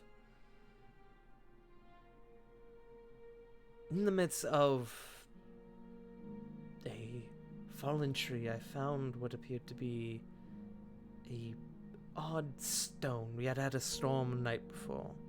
One of the trees in the forest had been struck down by lightning. I wanted to investigate, as I had always been curious. And I found that the extreme heat from the lightning that struck the tree had crystallized the sap within the tree. It was odd to me, and I'm not even sure if it made sense at the time. But within the crystallized sap, I found that there had been a variety of insects that had been trapped within, ants, and whatnot. It was fascinating to me, the way that the world has an impact on itself, that a storm involuntarily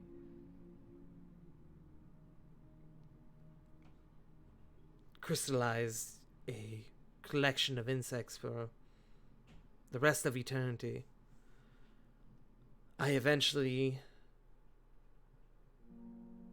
became fascinated with this concept, with what the world was, the influence that it had on it, what it could be, what influence one thing could have on another. I started exploring, I started documenting, I started filling out book after book of meaningless notes, some of them even now probably just unintelligible scribbles. Until one day, I pursued this thought. Until one day, very similarly to what had happened that day when I was young, I was away from home. I had been out on my own for a few years. I had been with a number of adventuring groups, none of them ever lasting long. But I ventured deep into a cave one day. A bad idea, I know. And I found within the depths of that cave, far off from any other village, miles away from certainly a town like this, I found a treasure chest. It was odd to me. I had seen my fair share of mimics, so I approached with caution, as you normally would. This was very deep in the cave, and it was odd. But I didn't question it. I approached. I did my normal check for what anyone would do if they came across a mimic, but it wasn't a mimic. It was a treasure chest. Inside, and he pulls out a amber-looking stone. Perfectly spherical. I found this. And to this day, I don't know what it is. It has the structural integrity of a gem, the color of amber. It's not a ruby. It's probably magical in nature, but I don't know. Because that is one of the many mysteries that this world can hold. I could identify. I could figure out what it is, if it has any meaning. Or I could harbor it, treasure it, and make my own assumptions. I can determine what it is. I have never in my life seen anything like this since then. Ever since I found this, I have been making my way around the world, trying to gather information, exploring, going into places nobody would, for the sake of knowledge and for the sake of like this stone. Preservation. I'm sure you're familiar with our little friend Click-Clack, if you remember him. I do. He was the goblin friend who always seemed to roll very well on dice. Did you know that Click-Clack is 348 years old? I did not know that. Huh. He certainly doesn't look it. There is something about this world that influences, and you can see he kind of turns around, and as he does, the back half of the gem is completely shattered, splintered, rough and coarse. Every aspect of this world has some sort of influence on the other, on the things around it. And very little of it do we understand, despite what we may think, because there will always be something. And at this, he leans over and he takes your hand, and he puts the gem in your hand and closes your fingers around it. There will always be something that is meant to be understood. There will always be something that we have yet to learn.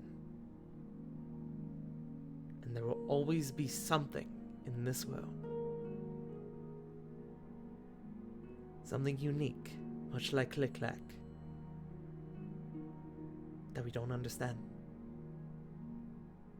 But that deserves a place on this world just like everything else.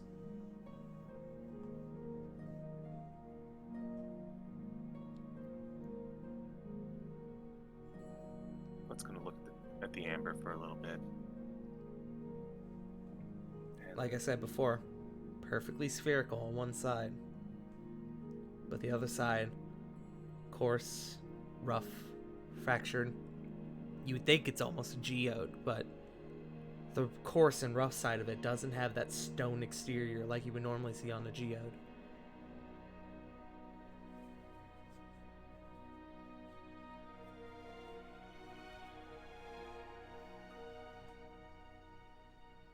After kind of staring at the stone for a little bit,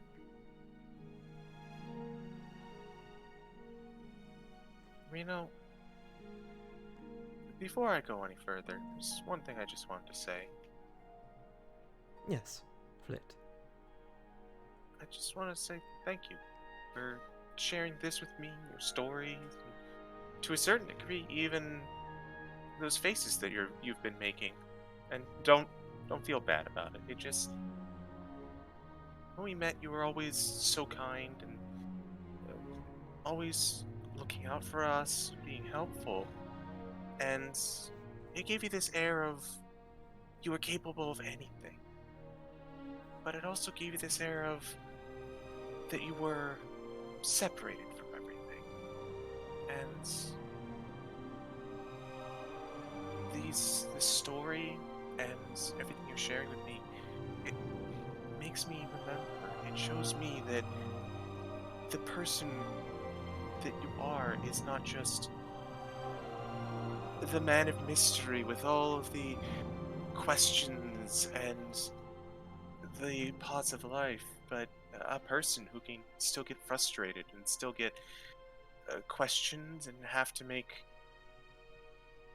deep choices for all with us and about us. And I want to thank you for sharing that with me.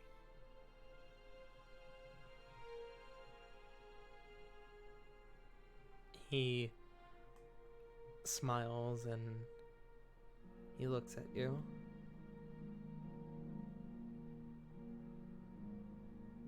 He looks like he is in thought, unsure of what to say. But eventually he just quietly goes, "Thank you."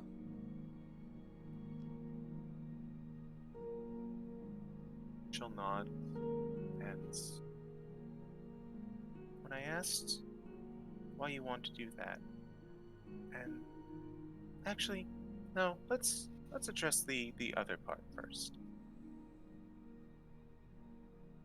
You're not sure if this can help, and it may be a gamble either way. That's kind of, admittedly, pretty risky, but I want to save Sarah, of course I do. But my question is, if we're going to deal with both of them eventually, then does this really speed things up? Well, it speeds things up, I understand that. But does this really... Is it trying to be too much and trying to add onto an already complicated situation? And again, I'm not trying to say no to this, but I am trying to... It's something that I'm sure you've put more thought into than me, but it's what catches me first. And in that regard, I wanted to talk about that last part. About how you think knowledge is corrupting, just like any other power. About how this is a monumental task for someone who is there to record and document all this information of what the world is, what it will be, what it has been. And then I look at this stone and what you said, and it seems like you value the mystery as well. But if you're in that position, is the mystery still there? You value making sure to protect people like Click Clack, like this Ember, like me. And can you still do that if you take this position? I don't pretend to have the answers to that.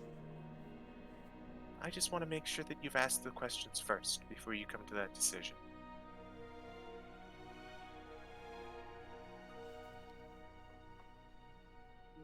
You can, without even needing to make a roll, you can see that hit him in a very deep place. He kind of leans forward a bit, and he begins to sort of look at the floor. He takes your hand once again, brings it up to his face. You are very precious to me. And every time you speak, I find myself emboldened by your strange sense of wisdom. He lightly kisses you on the hand. In every conversation we have, I find myself better for it. You've given me something to think about. You've given me things to consider. And I thank you for it.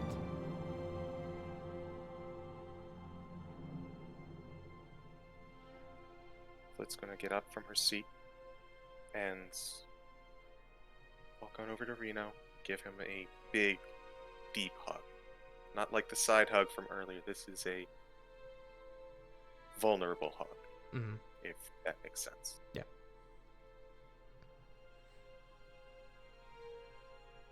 He embraces you, and there is a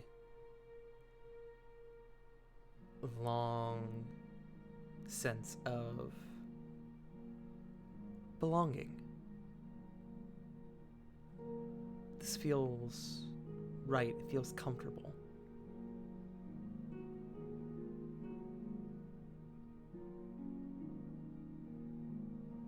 Very...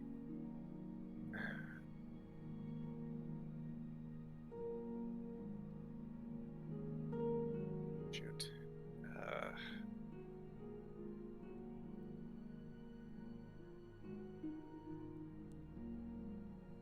I'm just going to enjoy the moment further right now. Okay.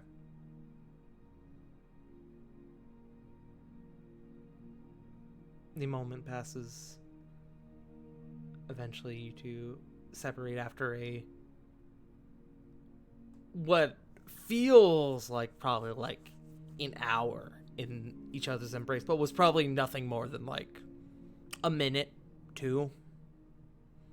But you could almost feel time flying by or slowing down to crawl, whichever would feel more appropriate. He looks to you and he goes, "Would you like to come see the seal with me?"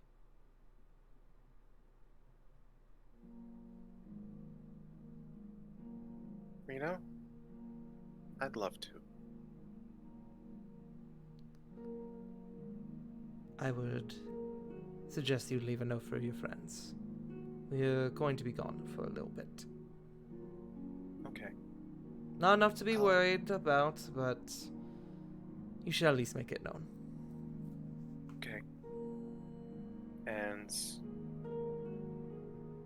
Flit will pull out, a piece of paper and pencil, and she's going to write a little note for everyone and just kind of leave it. Actually, she's just gonna make a couple. She's gonna make two to make sure everyone knows what's up. Mm-hmm. And she's gonna put one in the main conference room and one on her door. Okay.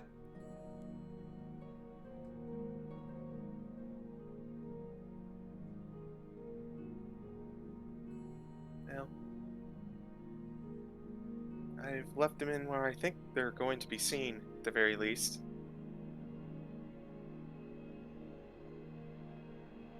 He nods. And he extends his hand. Then come with me, my dear. And he taps his cane, and you watch as the wall next to him, what starts as like a line of light begins to form, and it opens up almost like the folding of a piece of paper, and a doorway forms in front of you. Let me take you to somewhere that only a small handful of individuals have ever been.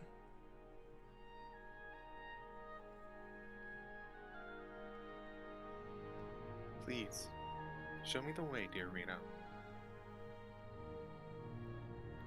You take his hand, and the two of you together walk through this glowing doorway. And that is where we will end tonight's session. Oh! Good shit. Fuck.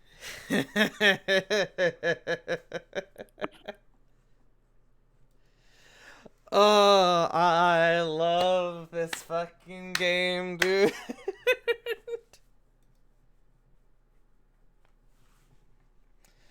How That do y'all is the- feel? Weighed down. Intrigued. Oh, man. This... I'm gonna have to change my notes up a bit, because I admittedly wasn't sure this was going to happen yet. And that, honestly, I'm glad it is. Hell yeah, dude. Hell yeah. Oh. Boy, howdy. I do realize that that scene took a little bit longer than I originally intended. Is Gucci? But Yeah. I feel like it provides more time for next session for us to do a few other things. Stares at Lily, stares at Sarah, stares at Rovan, Oh God. stares at Okay, Corbin. I see. I was gonna say, okay, I see how it fucking is. Definitely I'm not stares at Flip. interesting and definitely not interesting enough to see the seer. I fucking see. I'm kidding. Oh, don't worry, Corbin. I haven't Fucking the forgotten smartest- about you. Smartest one in the goddamn Oh. group. I'm honestly joking. I'm just being. a Well, shit. no, that's factual. You have, I mean, it's because of a pretty floating rock, but I mean. Also, fucking like, at this point, he's like got +2 intelligence. That's actually, I think, the highest out of anybody. I think so. This is They're not, not a a very very smart party. this is not a very intelligence-oriented group. The only person I would argue who is probably close is maybe Sarah, and that's mainly because Rogue. No, I've got a 0 in intelligence. No, okay. Then yeah, that yeah. Honestly speaking, I'm not trying to take anything away from frickin' CJ here. I'm just being Nah, I'm you're literally good, just being a homie. shit. Dude, Apologies for taking up a lot of that session, though. No, dude, you're fine. it was good shit, homie. It was good shit. It's good. It's good. It's a good disease. And next week we're Sorry, gonna have something a Rachel. little fun. Huh? Smile. We're gonna have several fun things go down next session. Interesting. Interesting. But that is for next week. Thank you all for being here. I also need to thank Sean, who hit us with a raid of 15 individuals. Lovely, sexy, big-dicked and/or breasted people at the end of our session. Thank you, thank you, thank you, thank you. Hello, welcome. wow. This is our weekly D&D game that normally we run on Sundays. But due to Spectrum actually factually exploding over the course of the past couple days, we decided to have it today instead. Well, more we're forced to rather than decided, but you know what I mean. But yeah. Let me see. Let us go ahead and start with our outro, shall we? Let's start with the Lizard of the Hour. Let's start with Flit. CG, go. Hello, I am CG. You can find me nowhere because I don't much care for social media, but you can find me tomorrow on this channel Woo! for The Curse of Strahd. That's what The I'm talking party- about, baby! Last time the party dealt with a lot, and Yeah. there's That's a some bit. concerning news on top of some really high highs and really low lows. I'm just gonna say that. Yep. There was a house. There's also really heartwarming gay shit last time, and Wait, what? there's also Correct. extremely not heartwarming non-gay shit that is being alluded Yeah. to. Goddamn Yeah. Gerard, stupid heterosexual idiot. Fuck you, Wait, who Strahd, you dick. Wait, what gay shit was happening? I missed that. Hey, don't worry about it. Yeah. On the upside, we did at least help solve a little old lady's homeless problem real quick. Mm. And you made sure that the other building had all of its tenants taken out. Yep. But other than that, you can also find me this Saturday on Burnout Vaughn's channel for Saved by the Spell, a Strixhaven campaign run by our very own J Frost. Hello. And with that, I'm going to pass it on over to... I can see you trying to get out of the door, Mr. J Frost. Mr. Joe Mojo. No, J. Joe Frost is Mojo, definitely I- J. Oh, Frost. chill, Joe. Chill, Joe. Fuck off. Chill, Joe. Keep it up, and we're going to have everyone shilling you again after each of their outros. So you better do it now.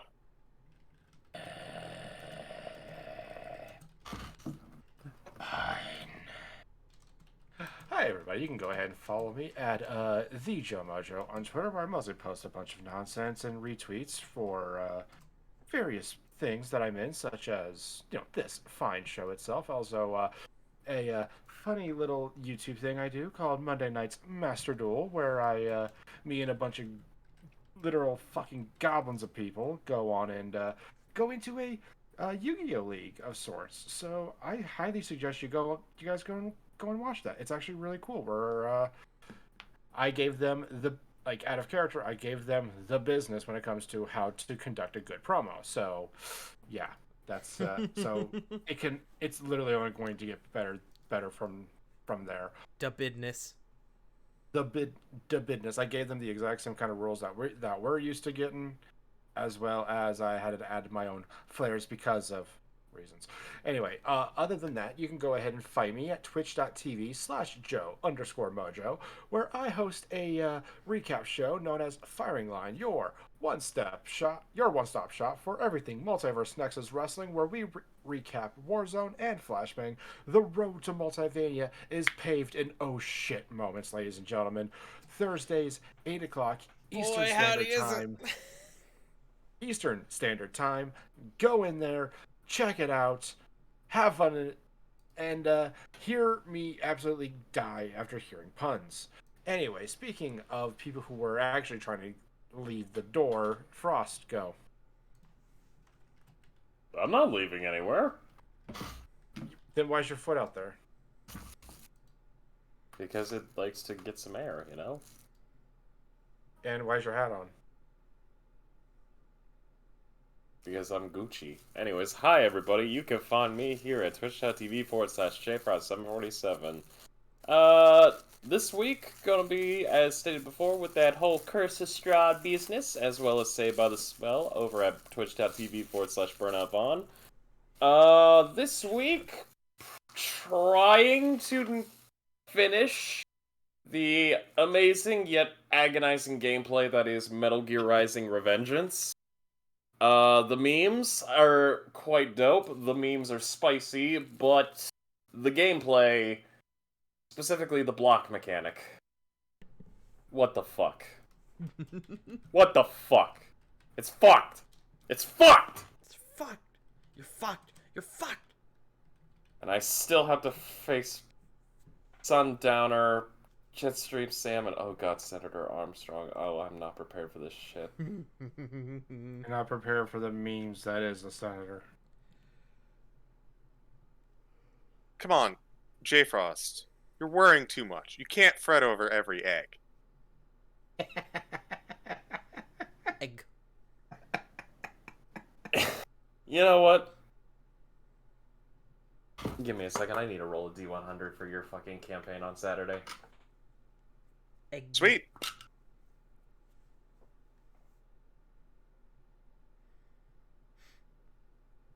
Uh-huh. You know what? No, screw it. I'm actually just gonna roll all my dice. Oh boy, I'm getting deleted. Yeah, so you're gonna be taking, 128,512 points of emotional damage. Oh no, How I've many melted dice into a do you mass. have? 27 health. What are you, a wizard? To answer that question, Tart, don't worry about it. Well, you've reduced Sal's to a gelatinous mess. He could essentially be. He could make the mother of all omelets now. But J Frost, I have to worry about how much dice you have.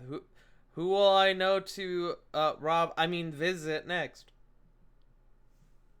You know what? It's funny you say that, because I'm planning on trying to do a small meetup with some of y'all goons. But other than that, not a whole lot. So let's take it away to somebody a lot cooler. River! That's a lie, and you know it. I am the Fuck off. gayest and the most fabulous River. You can find me over at twitch.tv/wickedriver97, where I think, have Curse of Strahd tomorrow. As far as I know, I do. And then I am starting up Minecraft for the rest of the week.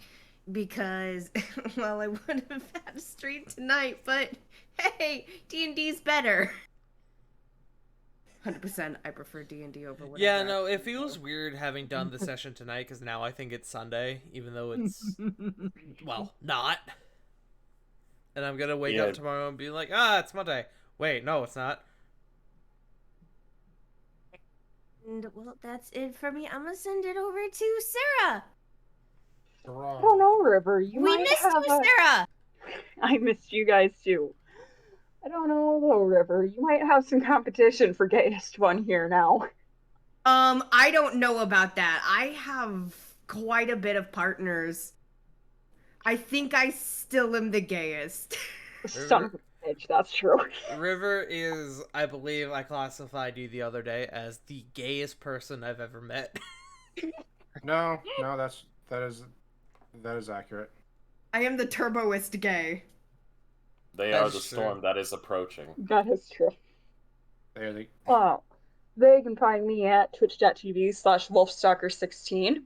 I'm thinking I might try going back to streaming tomorrow night. I'm not sure what I'm going to play yet, but I'll figure it out. I do know there's going to be a stint in August and a stint in October where I will not be streaming because I will be on vacation.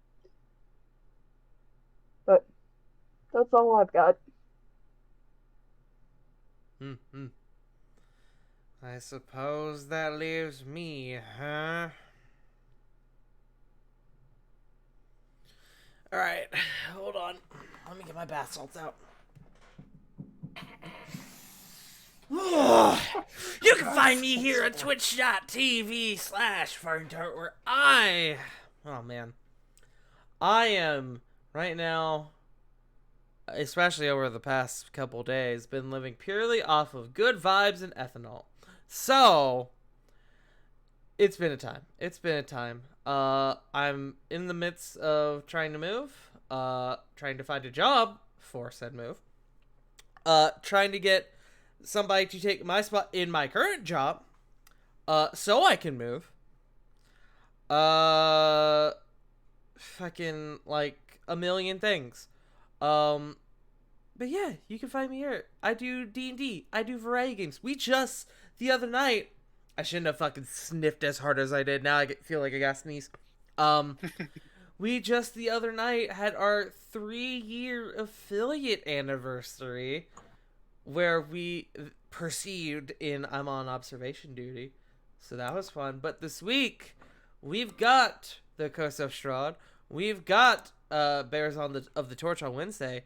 But we're also going to be finishing, or at least attempt to be finishing, God Hand this week on the channel, so that's very excited. We're gonna fist some people in a non-sexual way. Damn. We're going to be doing things until this upcoming Sunday. Where, fun fact, after next week's session, I'm actually gonna be taking a little break. And if you know what starts next Sunday, you'll know why. Next Sunday is SGDQ. And so I figured, as most of the time I take off during GDQs because I want to perceive it and just fucking relax during those times. I'm going to be spending that time finishing up stuff for the move. I won't be streaming that week except for D&D related things. Like that, we'll still have our Sunday session that week. I'm trying to think. Is that an on week for Between the Shadows? Because this week is we didn't have Between the Shadows the other night because we were missing the other day because we were missing 2 people. So that would mean this would be Dacro. That means that this. No, I'm talking about Between the Shadows, the Mass Effect 5e campaign I run. So that would be an off week for this week. So next Saturday, the 2nd, which I believe is still during GDQ, we should be having our game. Keyword should. And then yeah. So during that week of SGDQ, I will be taking a bit of a break. We'll have D&D streams, but we won't have too many other stuff going on throughout the week. As I need to, that will be the week to finish fucking, well, not finish, but get most of my prep shit done for the move. Because the hope is that within the first few weeks of July, I will be able to move, provided everything lines up, or I will go through the process of getting most of my stuff moved, so that when I can move, it will all already be there. It's all very complicated, and I'm sure I'm not making any sense anymore, but I'm just saying words at this point. I'm coping. This is my way of coping. It's okay, buddy. It's okay. I followed. I'm currently in that same process myself. Granted, you have the destination. I don't. What was it Punk said earlier? Punk said 2020. This was earlier tonight. Punk said 2022 started off slow, but damn, is it speeding up? And boy, howdy, is she right? She really is. Oh, I mean, just last week alone, in terms of like scandals and shit. Dude, I'm heckin' tired, man. Yeah, same. But it'll be fine, because once everything lines up, everything will be great. A smile. But, with that being said, I guess we should go raid. Oh! Punk! That's right! Punk couldn't be here today. You can find her at twitch.tv/punkyourdog, where, she's doing things. Punk's had a... fuck you, Pokecatch. Sorry.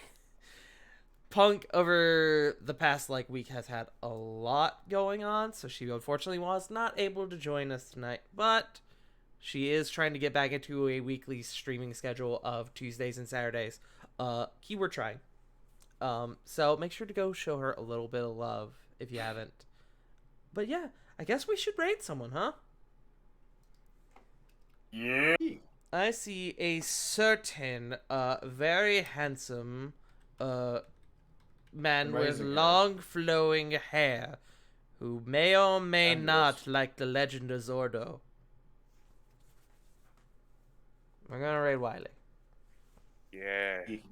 Red the best man. who is, fun fact, gonna be in a Curse of Strahd game tomorrow. Yeah. So make sure to show him some love. Spam in his chat, Strahd is stinky. And we will see you guys this upcoming Sunday for another episode of War of the Shattered Sun. Thank you all for joining us tonight, and remember, as always, Black Lives Matter, Trans Lives Matter, stop Asian hate, and most importantly, if nobody's told you today, you matter. We love you all, and we will see you all next week. Bye-bye! Bye. See ya.